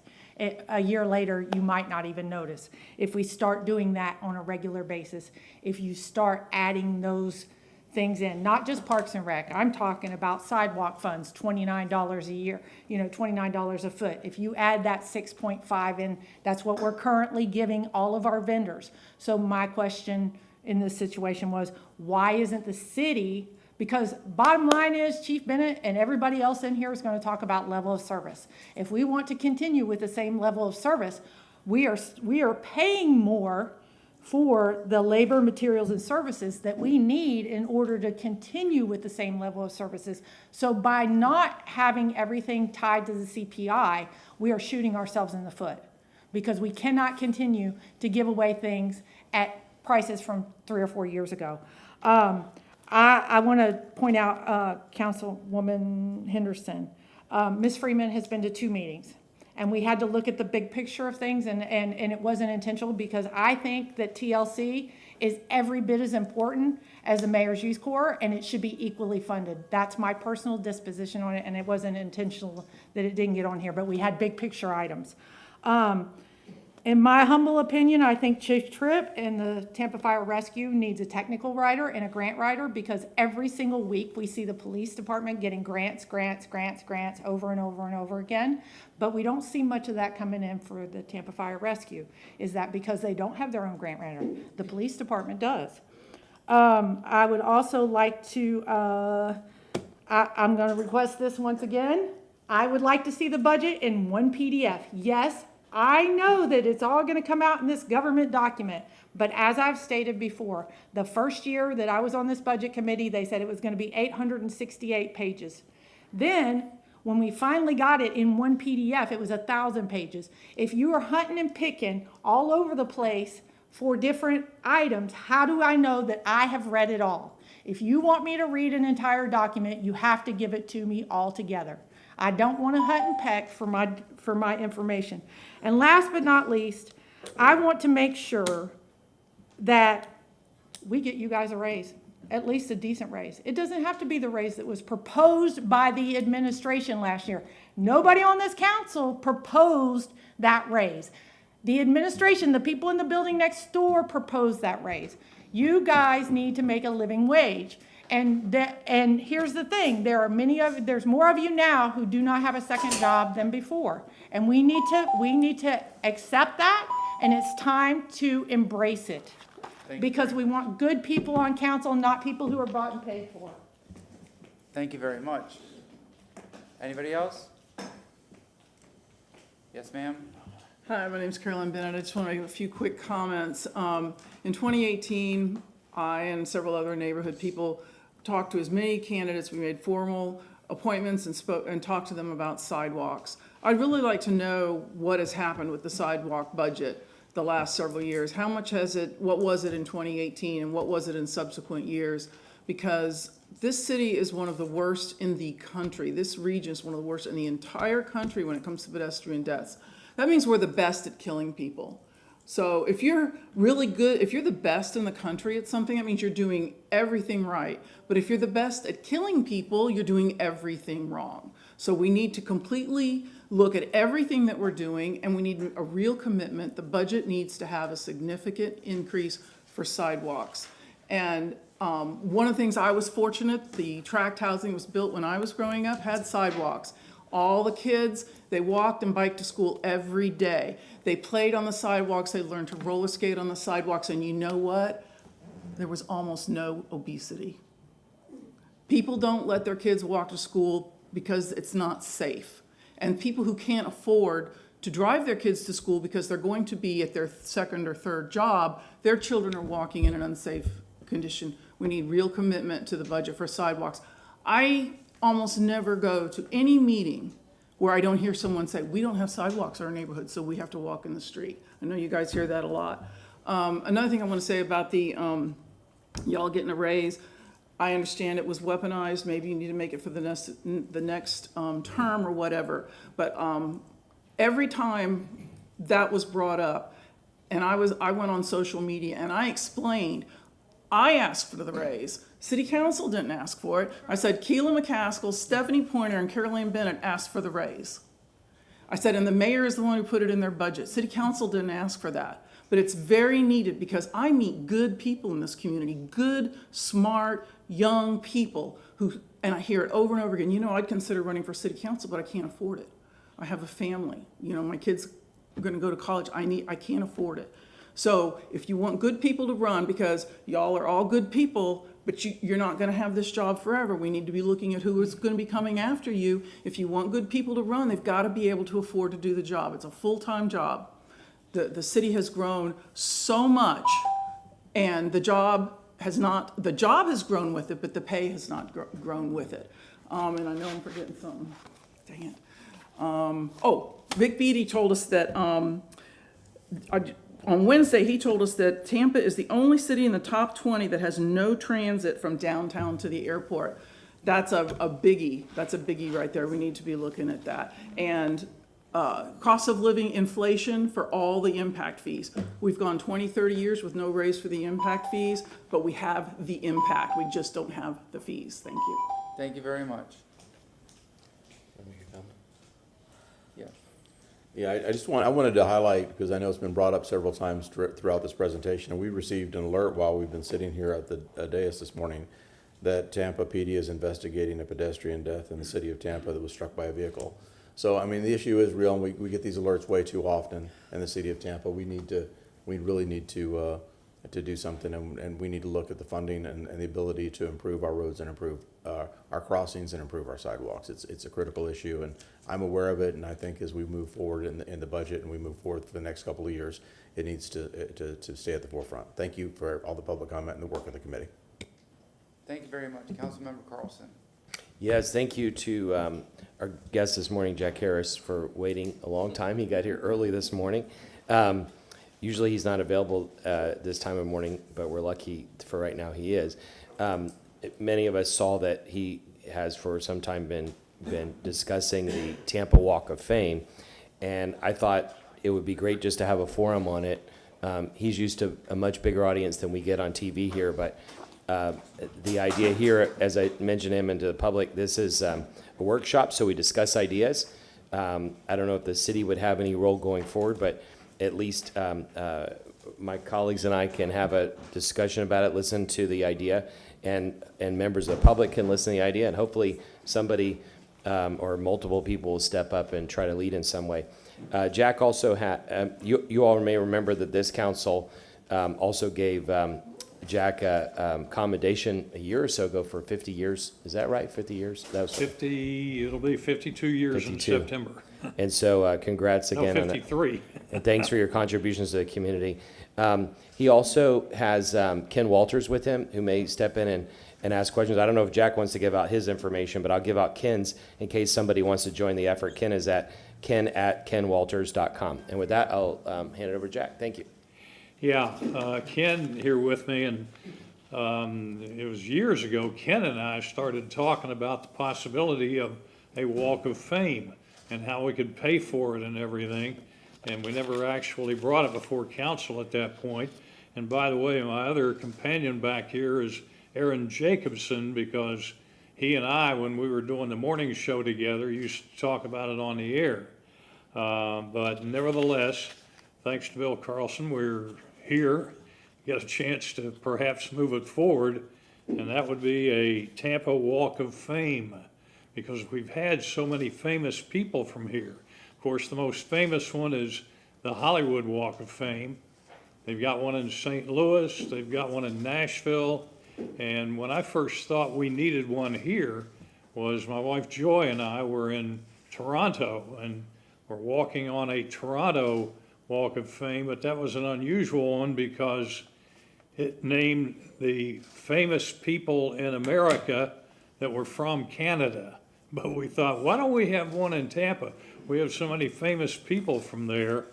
And just to name some of them here, Channing Tatum, Mel Tillis, Ernest Ivy Thomas Jr., and he was one of the flag raisers on Iwo Jima.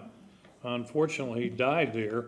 Slim Whitman, Patrick Wilson, Al Downing, Jack Kerouac, Cannonball Adderley, Aaron and Nick Carter of the Backstreet Boys, Ray Charles, Francis Bellamy, who wrote the Pledge of Allegiance, Hulk Hogan, Butterfly McQueen, Brittany Snow, George Steinbrenner, and if you want to pick people who are in sports halls of fame and put them in there too, you got Leroy Selman in football, Wade Boggs in baseball, and there are so many others.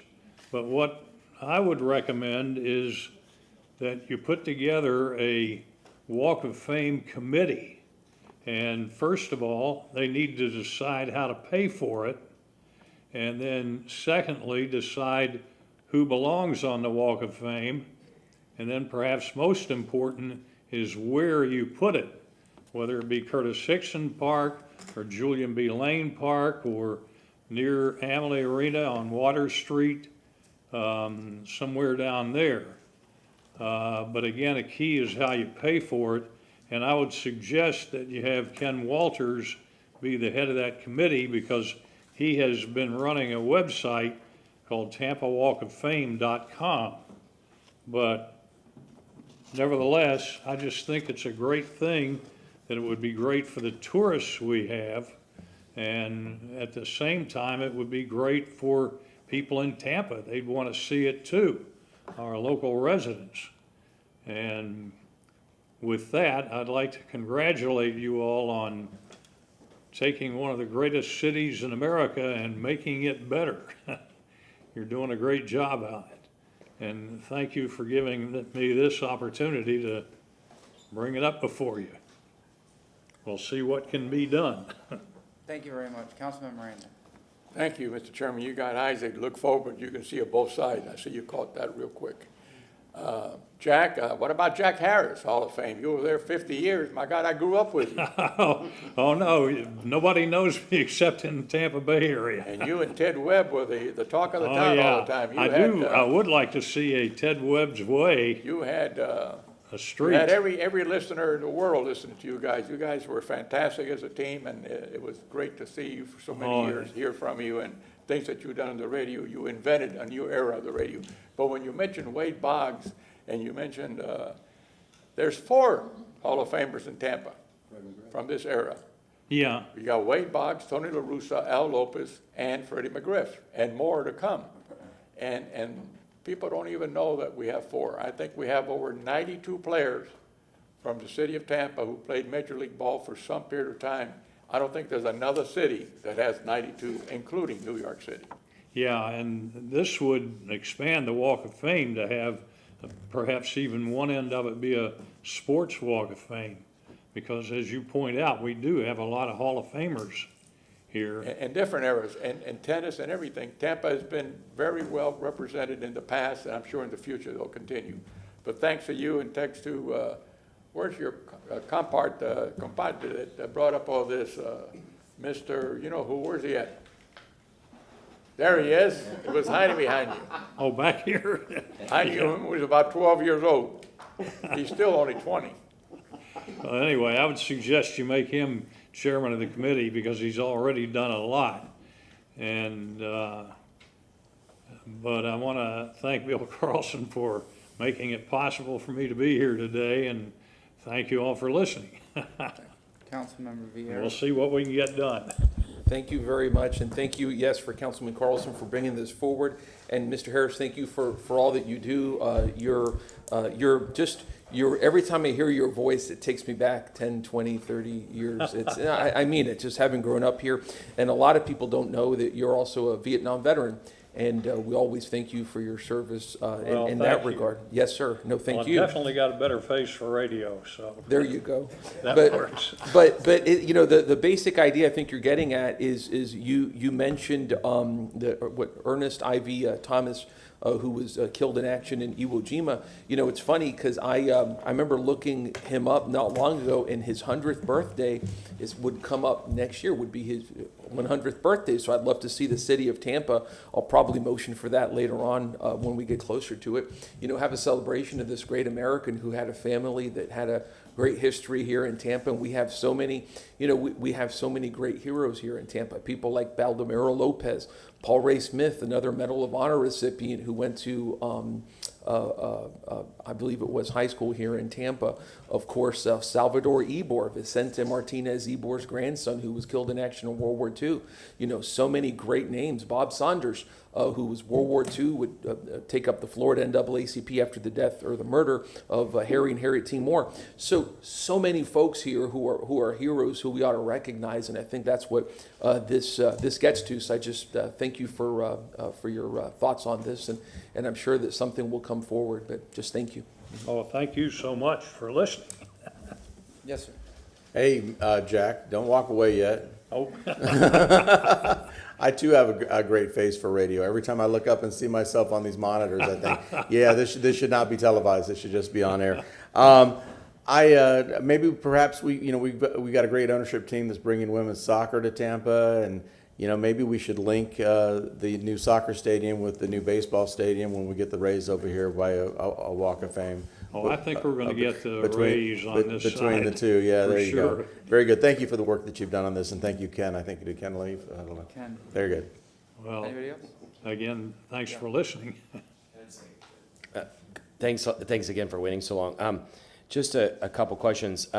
There is I don't remember what it's called, but there were monuments to famous people from Tampa on the Riverwalk, and then there's an African American Hall of Fame or Walk of Fame in Perry Harvey Park. How would you see that this would be different in the definition of it? These were people not known nationally. They were important to Tampa, I think, those monuments that they have along there to different people. And this Walk of Fame would be people who are known all over the country as movie stars or music stars or things of that nature. And another thing is we have 4 or 5 multi-billion-dollar developments going on right now. Have you had any interest from any of those developers to use any of their sidewalks, or wraps around their developments?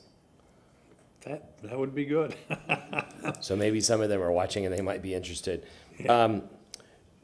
The other thing I would say is I appreciate you coming today and talking to us about this. Like I told you on the way in workshops, typically we don't take any action. And so I would just ask my colleagues to think about this, and anybody who's watching, contact us. As I said, Ken's email is ken@kenwalters.com, and I think you said the website is tampawalkoffame.com. Yeah. And then if anybody has ideas on what this should be or where, or how to structure it, please let us know. And we also need to talk to staff about what role, if any, the city or the CRA might have. Depending on where it is, the CRA might be able to help at some point as well. So thank you very much for. Hey, one other quick thing too. I want to applaud you on. I saw in the paper this past weekend about an effort to save the Jackson House. That thing is so rich in history, and we're about to lose it totally. Yeah, we sitting as the CRA board 2 years ago voted to give half the money to develop it. So now we're just waiting on the issues that you saw in the paper, but hopefully that will be able to move forward. Yeah, because that building is a classic of rich history. There's nothing like it. And I hope we're able to save it. Thank you very much for Thanks listening. so much. Great having you here. Thank you very much. Any public comment on this item? Would you like me to give you just a brief? Yes. Okay. Well, so far, what we've done is we've reached out to different nonprofits where it's possible it could be state your based. name. State your name. Ken Walters. And thank you. So we've reached out to some of the nonprofits where it possibly could be based. Friends of the Riverwalk for the new West Riverwalk, Union Station, the Straz, the History Center, perhaps Franklin Street, where around Tampa Theater. And so we've reached out to all of them to see what their interest would be. I've talked to Robin Nye with the city, and she suggests we put together a business plan. I gave you, there's a handout you have that tells you a little bit about what we're doing. And so we would attempt, of course, to raise funds privately with sponsorship, as you can see on that handout. And so right now, that's where we are. We're going to put together a business plan so that anybody who's interested in partnering with us, a nonprofit, of course, because that's what we would do to raise the money for perhaps a nonprofit that would be hosting it, if you will. So just wanted to give you those tidbits that Jack didn't cover. And if there's any other questions. Thank you very much, sir. All right. Councilman Clendenin. I appreciate y'all looking at this and doing it without public funds and doing it. I think that's a tribute to y'all's efforts, and I think it'll build a lot more support. So thank you. We have talked to West Tampa the CRA too, in case that's something, that where there would be some funds for something. But yeah, once again, it's based on people who are either born here in Tampa or spent their creative years here in Tampa, because not everybody that Jack mentioned was born here. But so there are guidelines that are probably closest to what we want to do in St. Louis, the St. Louis Loop. And they have, what their model is very similar to what we want to do. So, thank you. Thank you very much. Councilmember Carlson. Yeah, just one last idea. There'll probably be lots of ideas from the community on where to put it, et cetera. But one place that is about to be redeveloped that might be a decent location would be Anuccio Parkway on the east side. Daryl Shaw's project? Yeah, he's talking about making that a big linear park between Tampa Union Station and 7th Avenue. But there's a big sidewalk that's going to have to be redone there anyway, so that might be worth the discussion. Good idea. We'll reach out to Daryl and his folks. Thank you. Thanks to both of you. Since we've talked about this several times over the years, and since then I've gone to see the Hollywood Walk of Fame, and I mean, people are taking pictures. It's one of those must-see places when you go to Los Angeles, and I think if we do something here, because you read off just a few names of who could go on here, and I think it would be a great draw. You mentioned various locations. I originally thought, why not at Julian Lane, along the river? You can start there, but again, there's so many other options and ideas, and I think it would be great. I think people would pay a lot of attention to it. We have so many people out walking the Riverwalk, walking through downtown, wherever, where it would garner the attention, and it would be another destination spot for Tampa. So thank you very much. Okay, thank you. All right, we're going to go into the workshop items. Thank you. And we're going to start with item number 6, the Good Neighbor Notice. Then we'll have public comment after that, after each item. Yes? Okay. We have quite a few PowerPoints. If we could bring up the PowerPoint for item number 6. There we go.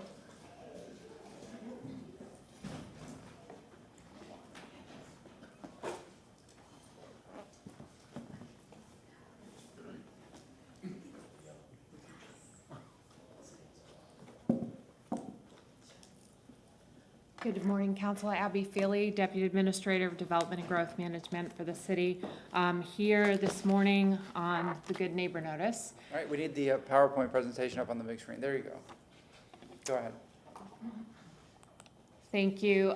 Just an overview of my presentation. I'm gonna go over the history and background real quick, bring you up to date on where we've been with stakeholder discussion and involvement, and then do a presentation of the changes. This issue goes back a little while. I actually started back in December of 2020 when Ms. Zellman brought to you a streamline within the public notice of the Land Development Code, where we took all the different applications that received public notice and streamlined the distance, the letter, the sign, if applicable, that went along with that. In the past, we had different notice requirements for the Barrio Latino Commission or for rezonings, and that was all brought to a streamline in December of 2020. In June, there was a set of neighborhood text amendments that were presented by Councilman Dingfelder, and we brought suggestions back on that in February of 2022, but no action was taken by council at that time. This issue resurfaced in July of 2022 at an evening meeting and came back in October 2020 to be included in the January cycle.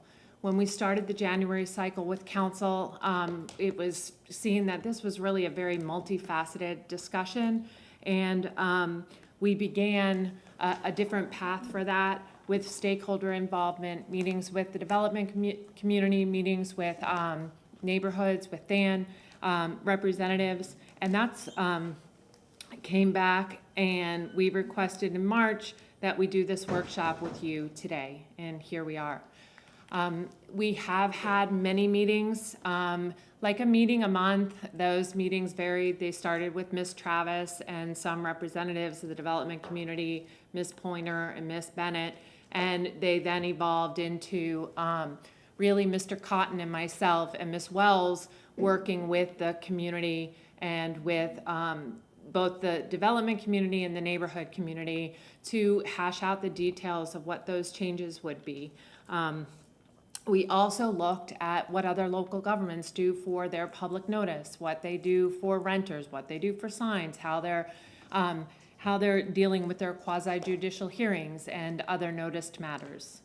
And all of that has gone into the changes that are before you today. I'm excited to bring these changes before you because I really feel like we have great consensus on where we are today. We have a couple of the details that still need to be worked out in relation to some of the recommendations we're making, but you'll see at the end of the presentation, if you are in support of what we're doing, we'd like to now roll this into the July cycle, which starts next month, and get these changes on the path to adoption into our code. So the presentation of the changes, the first deals with the notice area. I think over the past 18 months, you've heard various discussions on this. It should be different for larger scale projects. It should be a mile. It should be 1320. It should be 500. It should be these different things. If it's multifamily more than so many units, it should be this. Well, that kind of goes away from us having a standardized approach to public notice. And we had very robust discussions about this and what really our intent is in relation to public notice. We want to minimize missed notices, obviously, and keep all agendas on track, but we want to also inform the public and have a larger cast net for who is getting the information. Just a little bit of history here.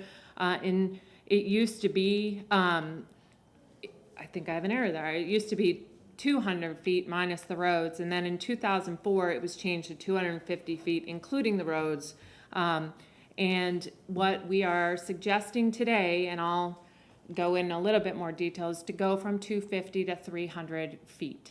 That became a compromised distance after we looked at the other tools that we're going to present to you today as well, with changing the signs, with including a certificate of filing, with changing our public notice, our good neighbor notice a little bit to include the QR codes.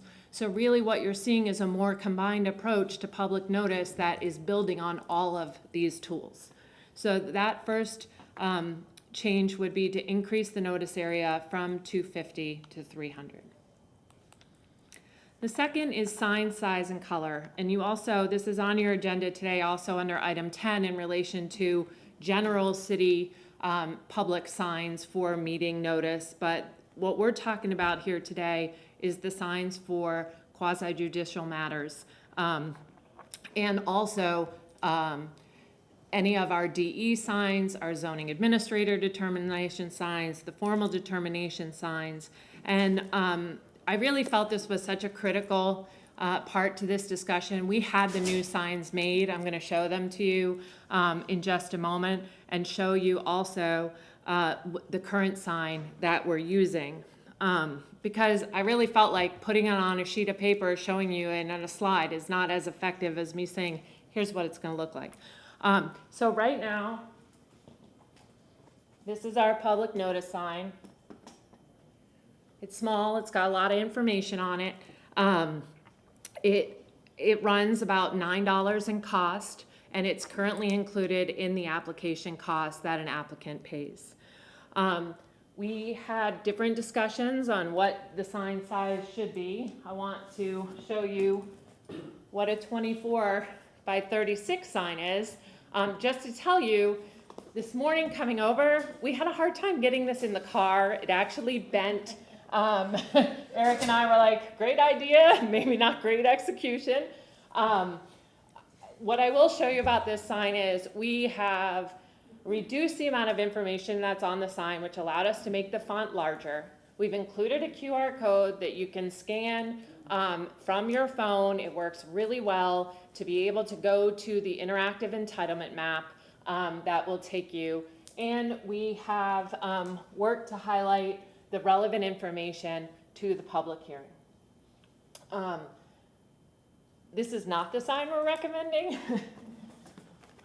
but we have it in a little smaller version that's larger than the existing one. One of the other things we heard from our stakeholders was that they still wanted to be able to use the H sign stand to put this in the ground and not have to use actual stakes or something else like that. And this sign really works well in that capacity. It still has all that same information. It's legible. It pops out more with the yellow color versus the white.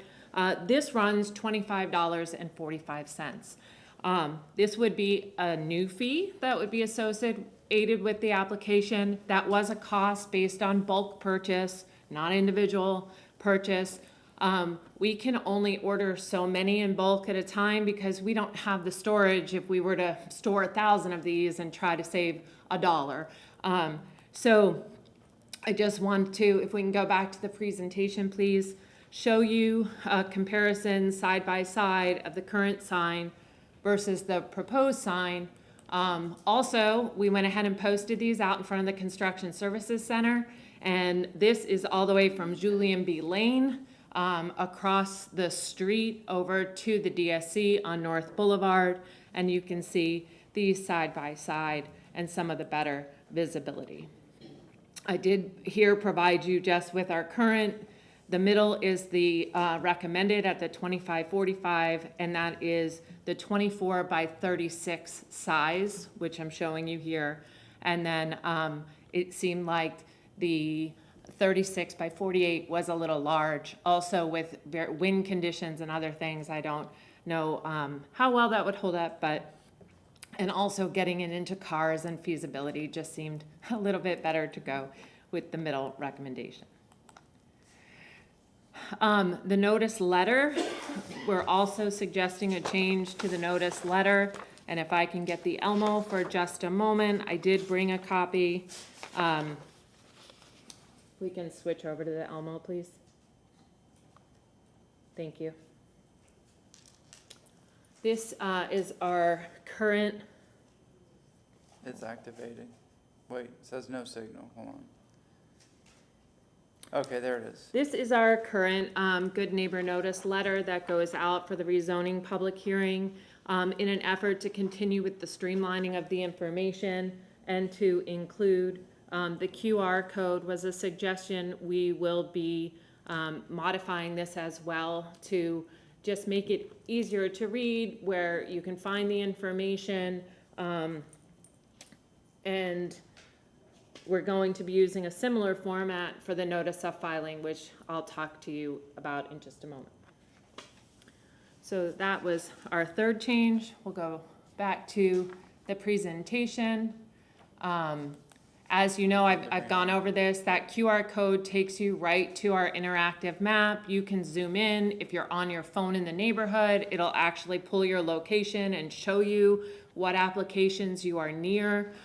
Or you can seek to put the address that's on your notice letter into that box at the top there, and it will bring you to the relevant information. This map has now been linked into Acela. It has whatever dot you click on, it has an Acela link and will bring you to all the relevant information about an application.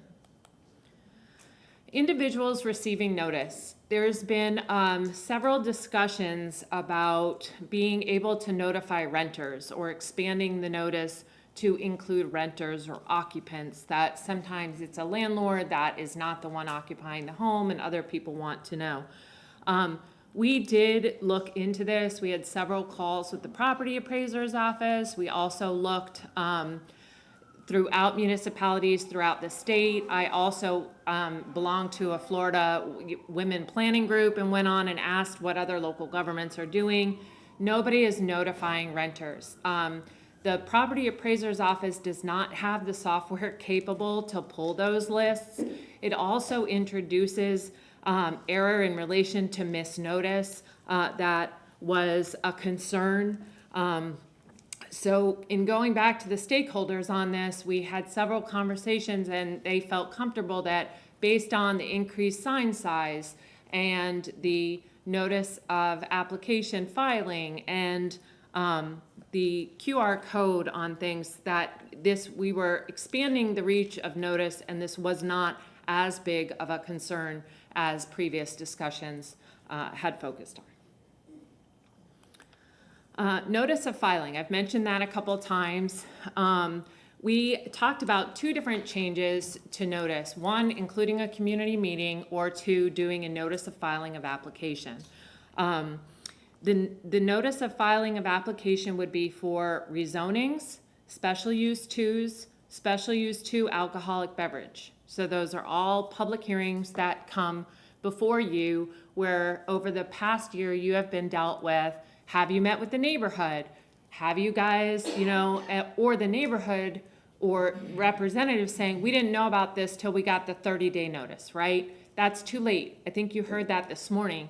That's too late for us to get involved. The final site plan's already done. We couldn't make any changes. Now we have to go in between first and second reading. We don't know if that's even gonna be right. So this will allow, and this was a suggestion that came from the development community, and they do it in some other local governments. Hillsborough County requires it, that after an application is accepted, before that application goes to the Development Review Committee, they will send out a notice of filing of the application. This will put them 15 days into a 90-day process or 105-day process versus 30 days at the completion of that process. So it will promote engagement far earlier on. In that letter, it will provide the applicant's information, and the applicant would offer a community meeting. They would not be required to conduct one, but they would offer it. If the neighborhood were interested, they would then provide that language in the letter. And that would be a form letter similar to what I just showed you for the notice. And this would happen prior to the DRC meetings happening. So now the neighborhood can get involved. The developer is aware prior to coming into DRC, which is the Development Review Committee for some of the new council members, of what the neighborhood might be interested in seeing or what their concerns are, and they can incorporate those changes far earlier in the process. That being said, we did not suggest requiring the community meeting. We did look into this as well. We researched other municipalities and we had discussions, finding a committed venue, making that happen, the timing, location, compliance. We felt that the other changes we were making really cast that net wider for the public engagement, and that this was something that we could always keep as an additional alternative down the road should we need it. So there's no change being recommended to that at this time. One thing, pursuant to a conversation I had yesterday with Carol Ann Bennett and Stephanie Pointer, they did ask that if a developer or applicant held an optional public meeting or an optional community meeting, could we ask that they turn in a sign-in sheet and an agenda from that meeting? Since I just got that information yesterday, I'm still discussing that with the legal department on how we would potentially codify that. If it's not a required meeting, then how do you require them to provide that information? But I'd like the opportunity to work through that. And when we work through this coming as part of the text amendment cycle, we could bring that matter forward as well. There was one other matter that did not jump in to our presentation, and that was the aggrieved party definition. So I wanted to turn it over to Ms. Wells for a moment to discuss that definition, and then I'll come back to you and go over a recap and be able to answer any questions you might have on this. Thank you very much. Yes, Ms. Wells. Thank you, Kate Wells, for the record. One of the reasons the definition of a aggrieved person didn't make it into the presentation and wasn't discussed with the stakeholders, that change in definition was discussed on October 6th, and it was agreed to. I got positive feedback from council at the time, positive feedback from interested stakeholders. So I want to, if I can just show on the overhead what the current definition is. Let's see when it shows up. Here we go. It's coming. There it is. Great. So the current definition of a aggrieved person in our code is the applicant and any owner of property within the notice area, within the 250 feet of the subject parcel. We've had many discussions about common law and the approach the courts take to establishing a person's standing to challenge a decision of the city council. And the definition that has been adopted by the City of Orlando that is before you is consistent with the common law definition. It's the one that I had presented to council back in October and received positive feedback on.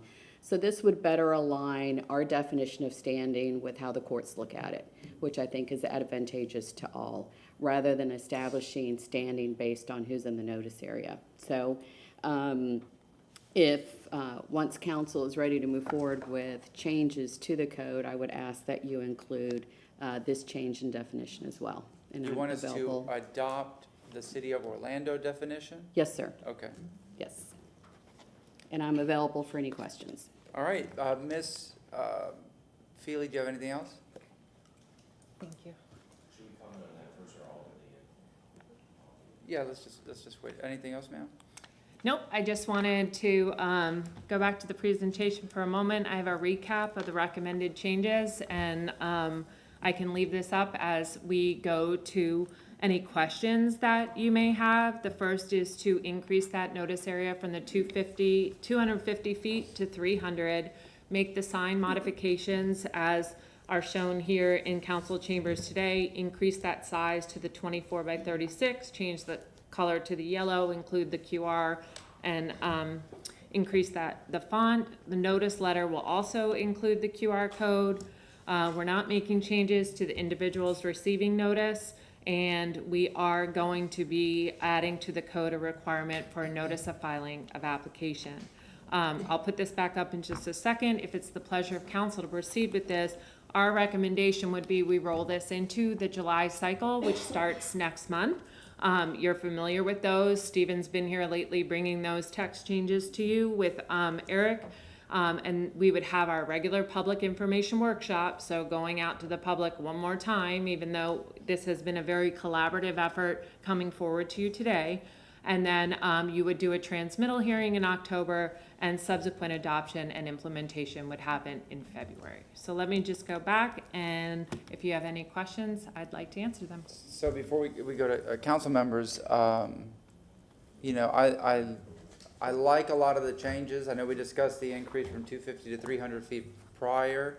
I think the signs look great. The really big signs are fantastic. However, you know, being that we just got off a campaign, we had big signs, small signs, you know, I understand the concerns there. Perhaps make that a brighter, more neon yellow so it catches attention, and increase the font size that says public hearing.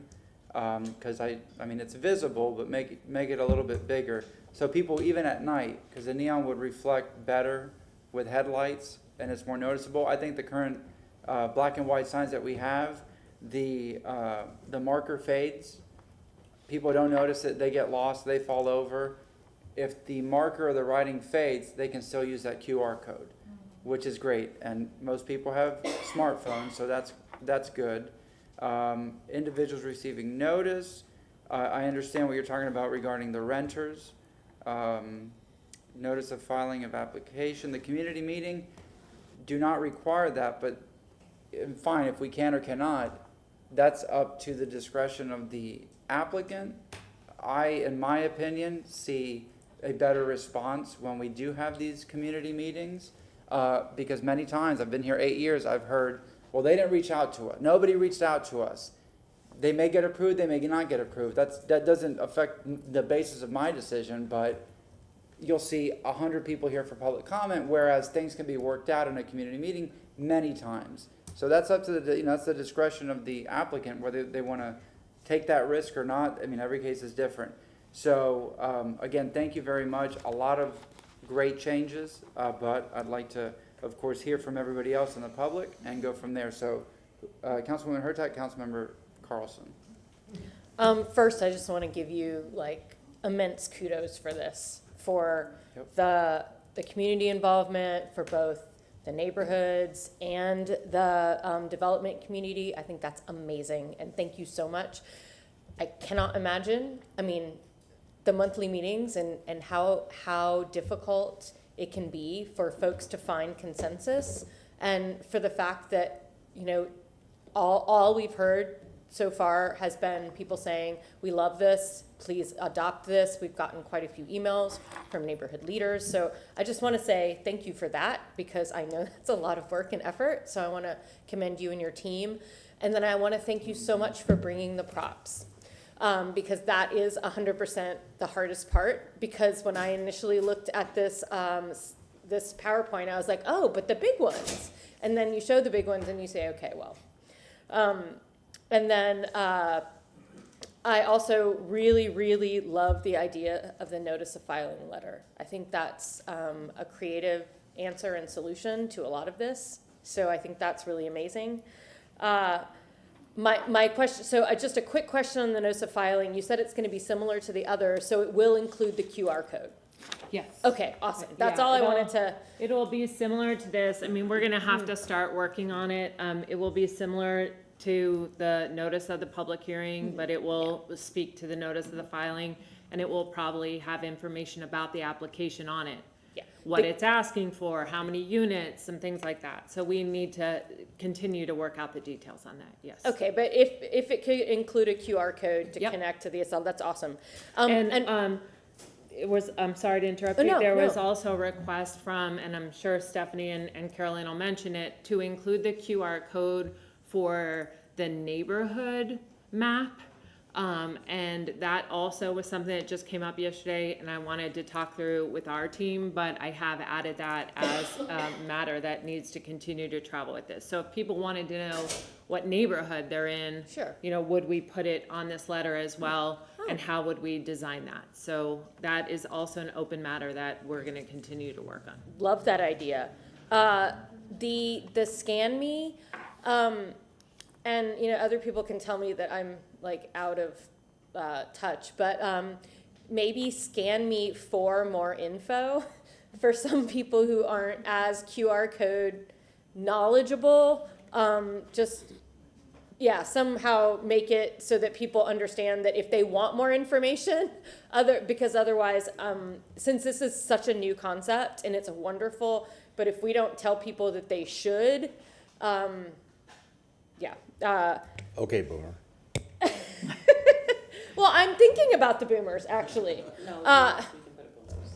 So we can look at that for sure. Yeah, and then when this comes forward, I would love if you could bring something that actually would show the public how that works. Sure. Just how you had this presentation today, just maybe even a phone on the Elmo, just showing, okay, if you scan me, this is where it goes, what it looks like. So again, just something, and then maybe we could make a video out of that we could share with the public so they really understand where it goes. I think that would be a great visual and really help. On this topic, we've been dealing a lot, and I started with the VRB with this, dealing with, we've been having a lot more translators come, so I'm automatically thinking more about Spanish language.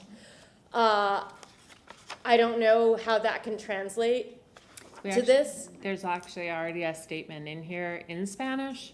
Okay. And I did not, it was very hard to put these into the presentation in a meaningful way, but I can share those with you so that you can see how we're currently addressing that and if there needs to be more. But we can also work with our comms people on that. Yeah, I didn't know if like the QR code could then just say, hey, for a Spanish version, go here, or Yep. something like that. Because as we grow, we are finding more people who speaking other languages. Yesterday we were briefed on SB 102 at the AHAC meeting. And I know they don't have to, but I would really love it if we could find a way to put those applications in the, oh gosh, it went off the screen, the filing. If there's a way we could add those in, because that's the only way the public and the community is going to find out about those. So what was it? It was called, yeah. The notice of filing? Yes, thank you. The Okay. notice of filing, if there's a way we could include those SB 102 applications, because they won't be coming in front of us. So just, again, just a little way for the community to know it's coming. And then I appreciate, again, when I looked through this, I thought, oh, community meeting, we have to have community meetings. But because of how you've talked about all the different things that are coming along, I think that what you said is a good point. Let's let these things happen. Let's see how that notice of filing helps community see where it goes. And then we can always go back to the idea of a community meeting if we find the notice of filing isn't effective. And I just want to, again, commend you, because this is a lot of work. And I think that you've come up with some really wonderful suggestions, and I 100% support this going through. Thank you. Councilman Carlson. Yeah, thank you, and thanks for the community input and all the things that you all have done, and for looking at the design. Also, kudos to everyone who worked on the technology of it too, because I like the way all the different things are tied in. It'll help people. I mean, really, what we're trying to do is get them to go to the website or hit the QR code and then go to the technology, which is the modern way most people do things nowadays. I don't think we should design this by committee, but I would recommend you have the graphic designers of the city look at it.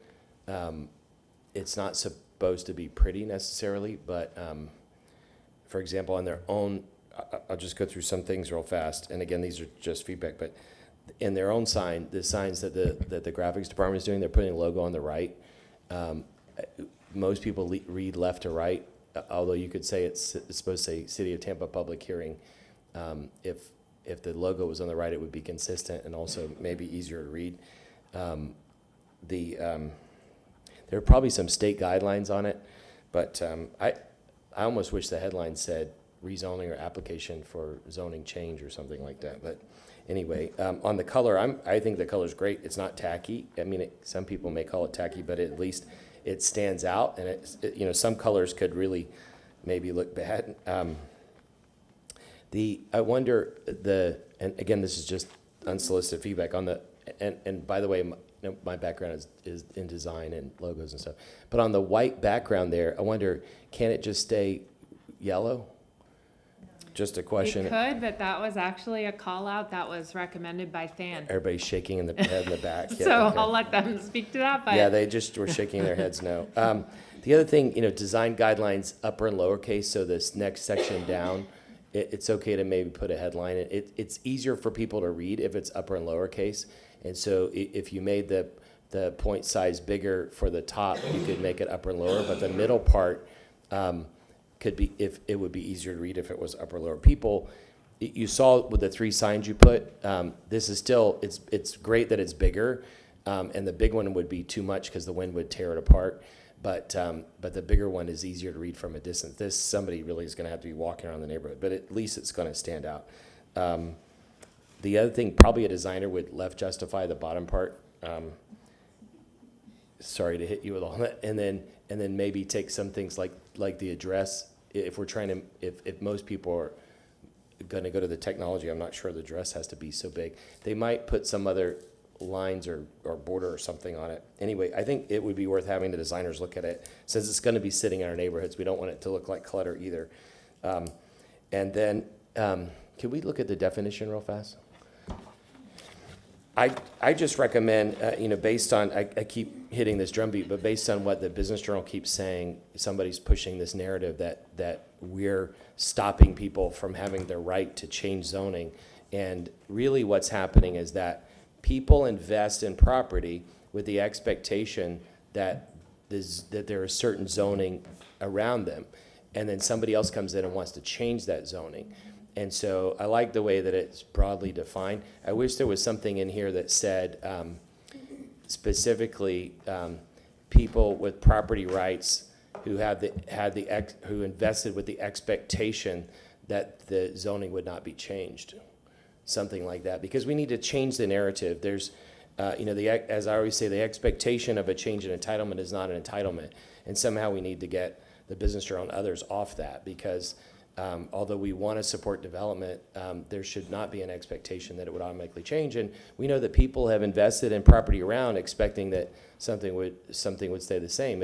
If a developer built high-end hotels and condos, and then suddenly we said we're going to allow an oil processing center to go in the middle of it, they wouldn't like that either, just like single-family neighborhoods might not like a high-rise. Anyway, If I may respond to that, because I think that's a much larger discussion than the purpose of today's workshop.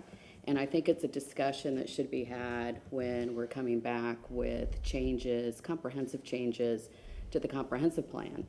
That when we have the visioning process for the city's comprehensive plan, we're looking years out, and it is anticipating change. It is anticipating change in the future land use designations for parcels of property. So change is inevitable, but I think that's a philosophical discussion that should occur when we're looking at the comprehensive plan and what the vision is for the city towards the future. Yeah, and to that point, I had a discussion with Nicole the other day. City Council, this change that Bloomberg is leading with all these meetings, City Council needs to be involved in this. And we've all been interviewed once.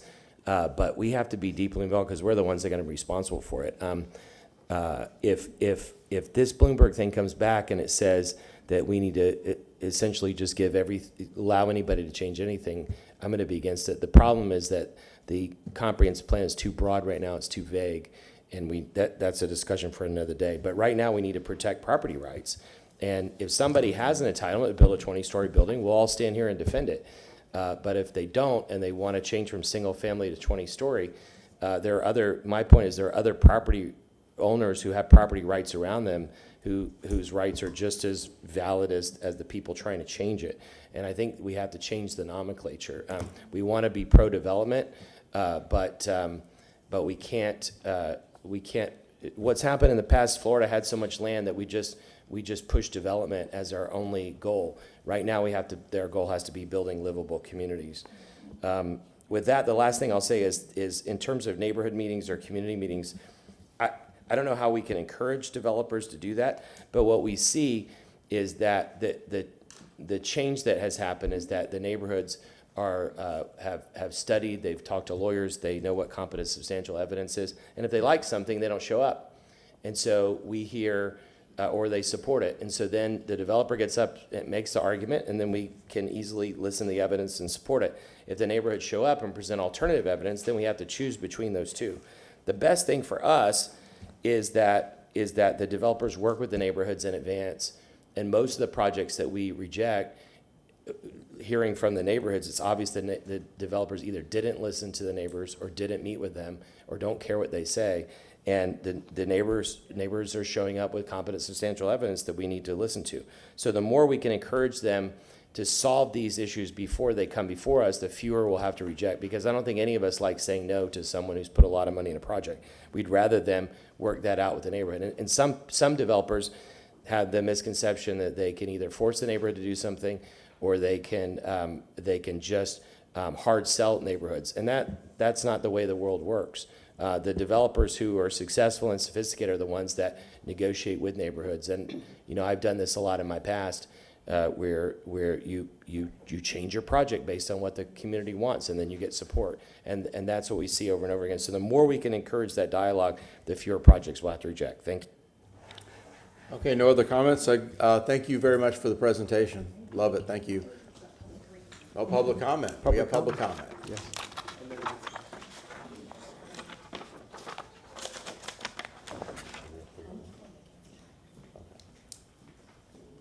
Next, state your name, please. Good morning, Natalie King with RSA Consulting. Thank you, Chair. Thank you, members and staff. I'm actually here representing the Tampa Bay Builders Association. Edward Briggs is unable to be here. He's the one who's been working more directly on the issue.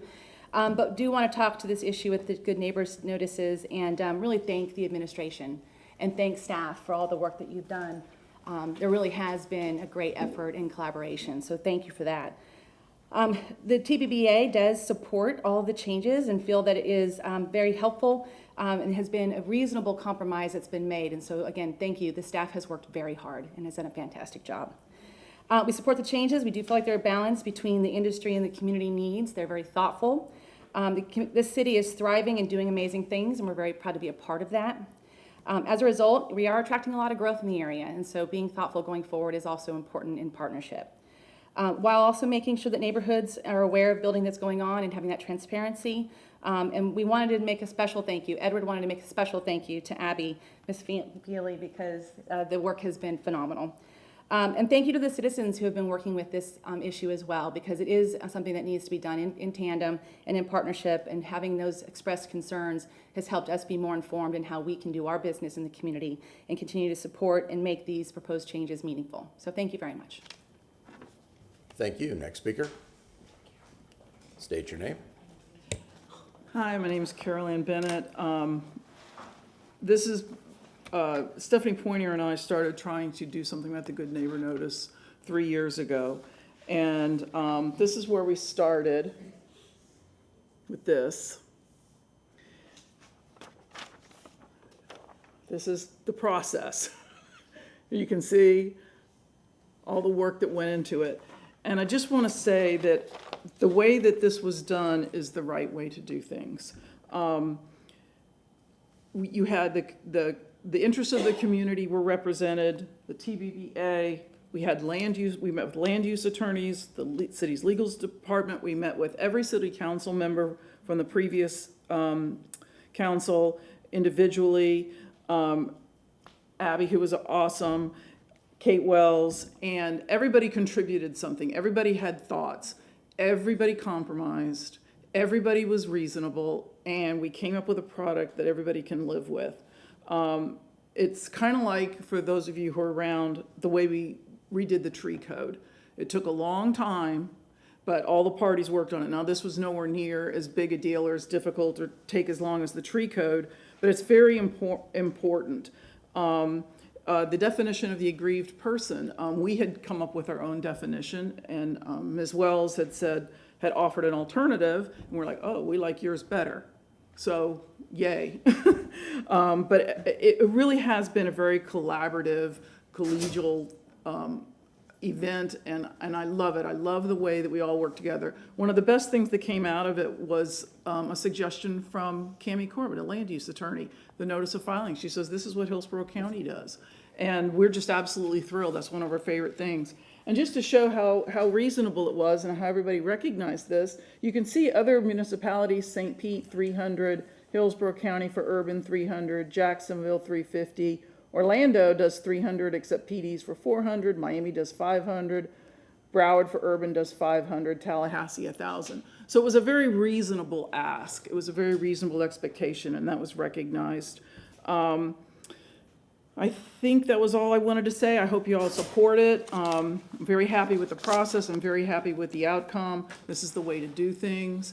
I'm hoping to prevent things like Stephanie and Pointer and I getting a phone call between first and second reading to find out there's a problem with a project, so that we can work these things out ahead of time, because we found that if the community does meet with the builders and everybody is reasonable and everybody compromises, a lot of times an agreement can be reached. So I hope you support this. Thank you. Thank you very much. Next speaker, please state your name.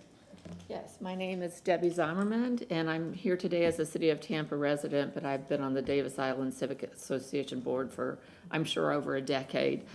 I was not involved in this process, but from what I've seen today, and today is really my education on it, other than just periphery, this looks like an outstanding proposal in front of you.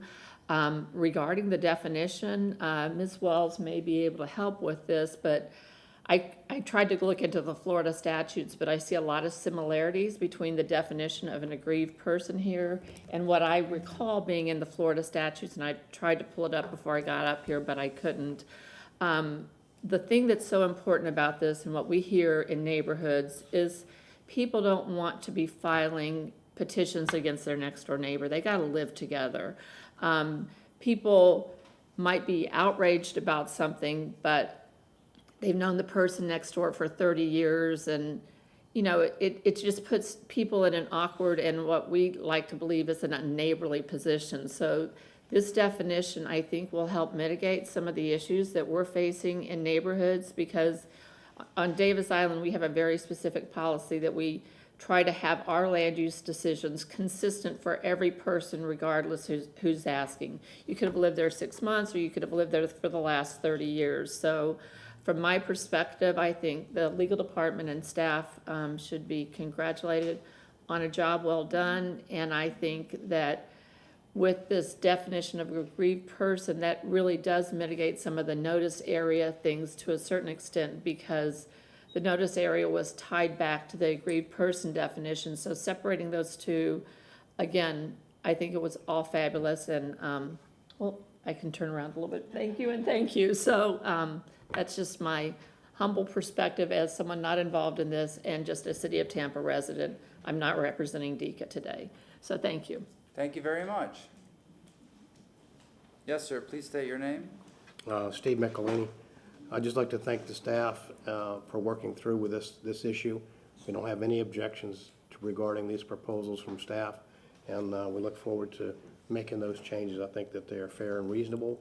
And Abby and her staff with Eric Cotton have worked very diligently on this, and Kate Wells also on the legal side. It's been a long process.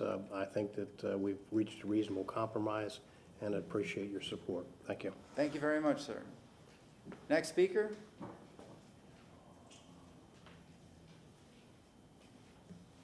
Yes, ma'am, please state your name. I am. Sorry, not having a good day. My name is Sandy Sanchez from the Armory Gardens community, and I'm a community activist. I'm so happy that we're making these changes, especially the QR code. That's going to help so much. And I want to thank everybody that's worked on this project, but also want to thank this particular department for putting on the Zoning 101 and Zoning 102 presentations so that people can further understand the zoning issue. Excuse me, I'm having trouble breathing today. And I did want to make a note on the aggrieved parties, and that is, I'm glad to see that we're going to do away with the 250 feet for aggrieved parties. For example, in our particular community, we're right next to North Hyde Park. Somebody puts in a 500-unit apartment complex there, it affects us in many, many ways. So I'm glad they do that. And I wanted to make a comment also on the meetings, having community meetings. The community meetings are important, and I understand that you cannot force anybody to do that. However, if a developer is smart enough to meet with that community, I think that they should have some documentation to bring to you to cover themselves. We went to this meeting and there were 30 people there, or there were 5 people there. That way they're not surprised if 40 people come in, and then, you know, at least they made the attempt, and the community can't say they made no attempt to see them. So I think it goes both ways. So I think maybe it should be in there like a developer may contact the community, and if they did, maybe they would like to bring something to the table that shows that they did. That's all. Thank you. Thank you very much. Yes, ma'am, please state your name. We have one person registered, correct? Yes, I think so. Stephanie Pointer. The first time I threw this up on the overhead was over at the convention center. This is my neighborhood, this is my house. This is where they built 216 apartments. So I would not be an aggrieved person today, even though there's only one entrance into my neighborhood, and it absolutely impacts me every single time I leave my neighborhood. So I think this aggrieved person, this is why we support what Ms. Wells has presented for that particular issue. But on June the 4th, 2020, I presented this at City Council at the Convention Center in the middle of Black Lives Matter. What was I thinking? But it was my birthday, so I remember the date for a change. Bottom line is, this was an amazing collaboration experience. And I think that it is the perfect example of what needs to be done more often in our city. That people need to sit down from all perspectives, and in every single circumstance, we talked about what we wanted. The representatives from the from the land use folks said what they wanted, and then Kate Wells said what they need from everybody's perspective. Everybody had a totally different picture of what was necessary for them. And every stakeholder brought something to the table that I think makes this an amazing thing. Yes, there's not a requirement for neighborhood meetings, but you know what? I'm not into having stupid meetings for no reason. If somebody doesn't want to listen to me and they decide not to have a meeting, hey, more power to them. Because if I ask them for a meeting and they don't have one, I'm going to get up here and loud them out. I'm totally okay with that. That's their choice. They should have one, and it's a smart thing to have one. But you know what? The people who are doing the right thing from the jump, they're meeting with us before they file. They are doing that up front now.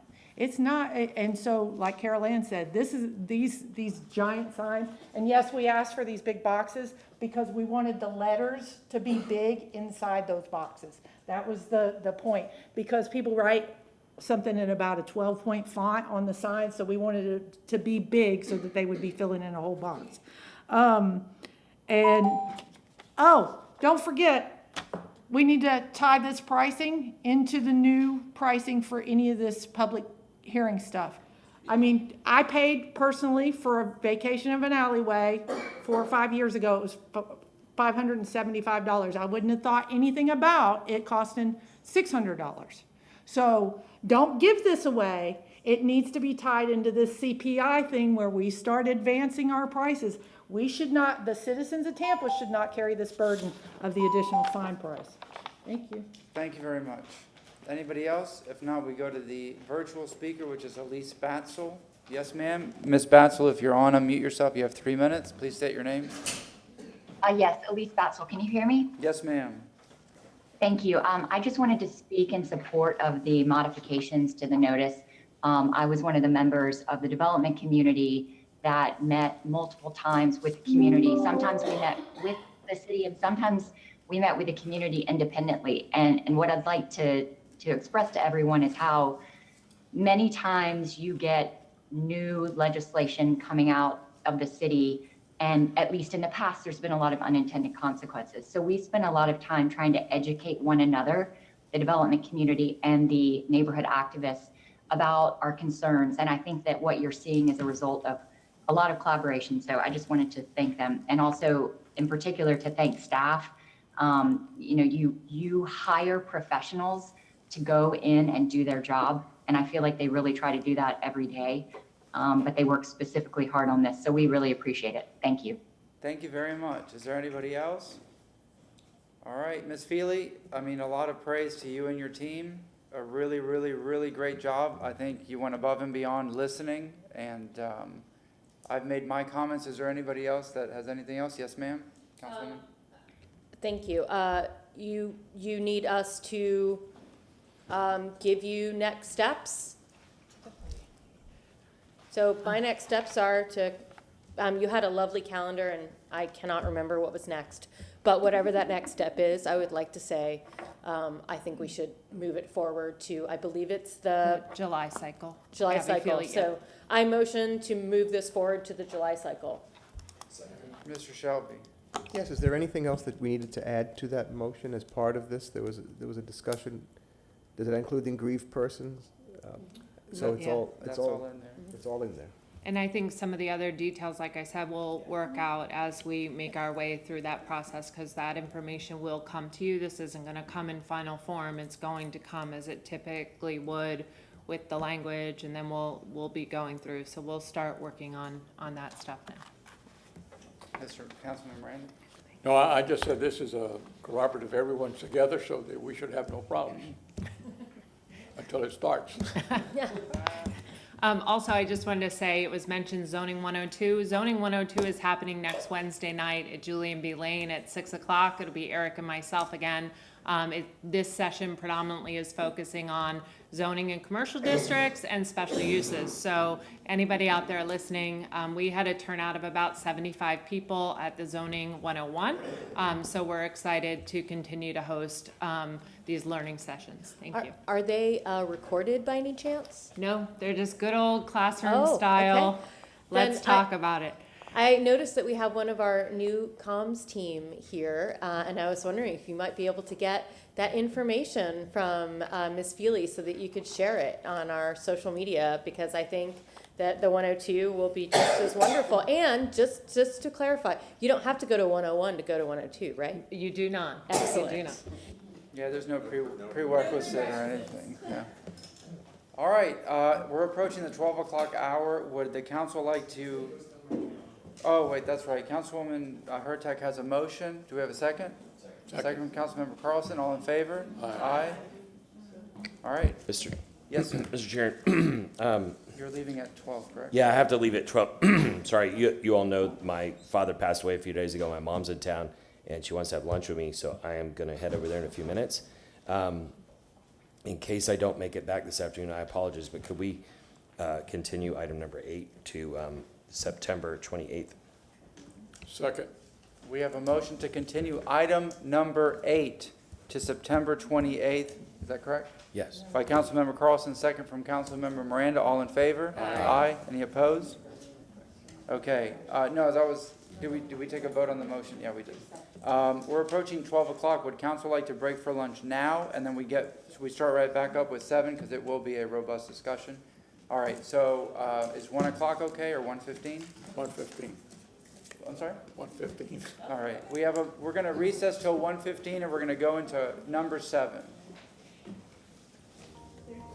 We're in recess.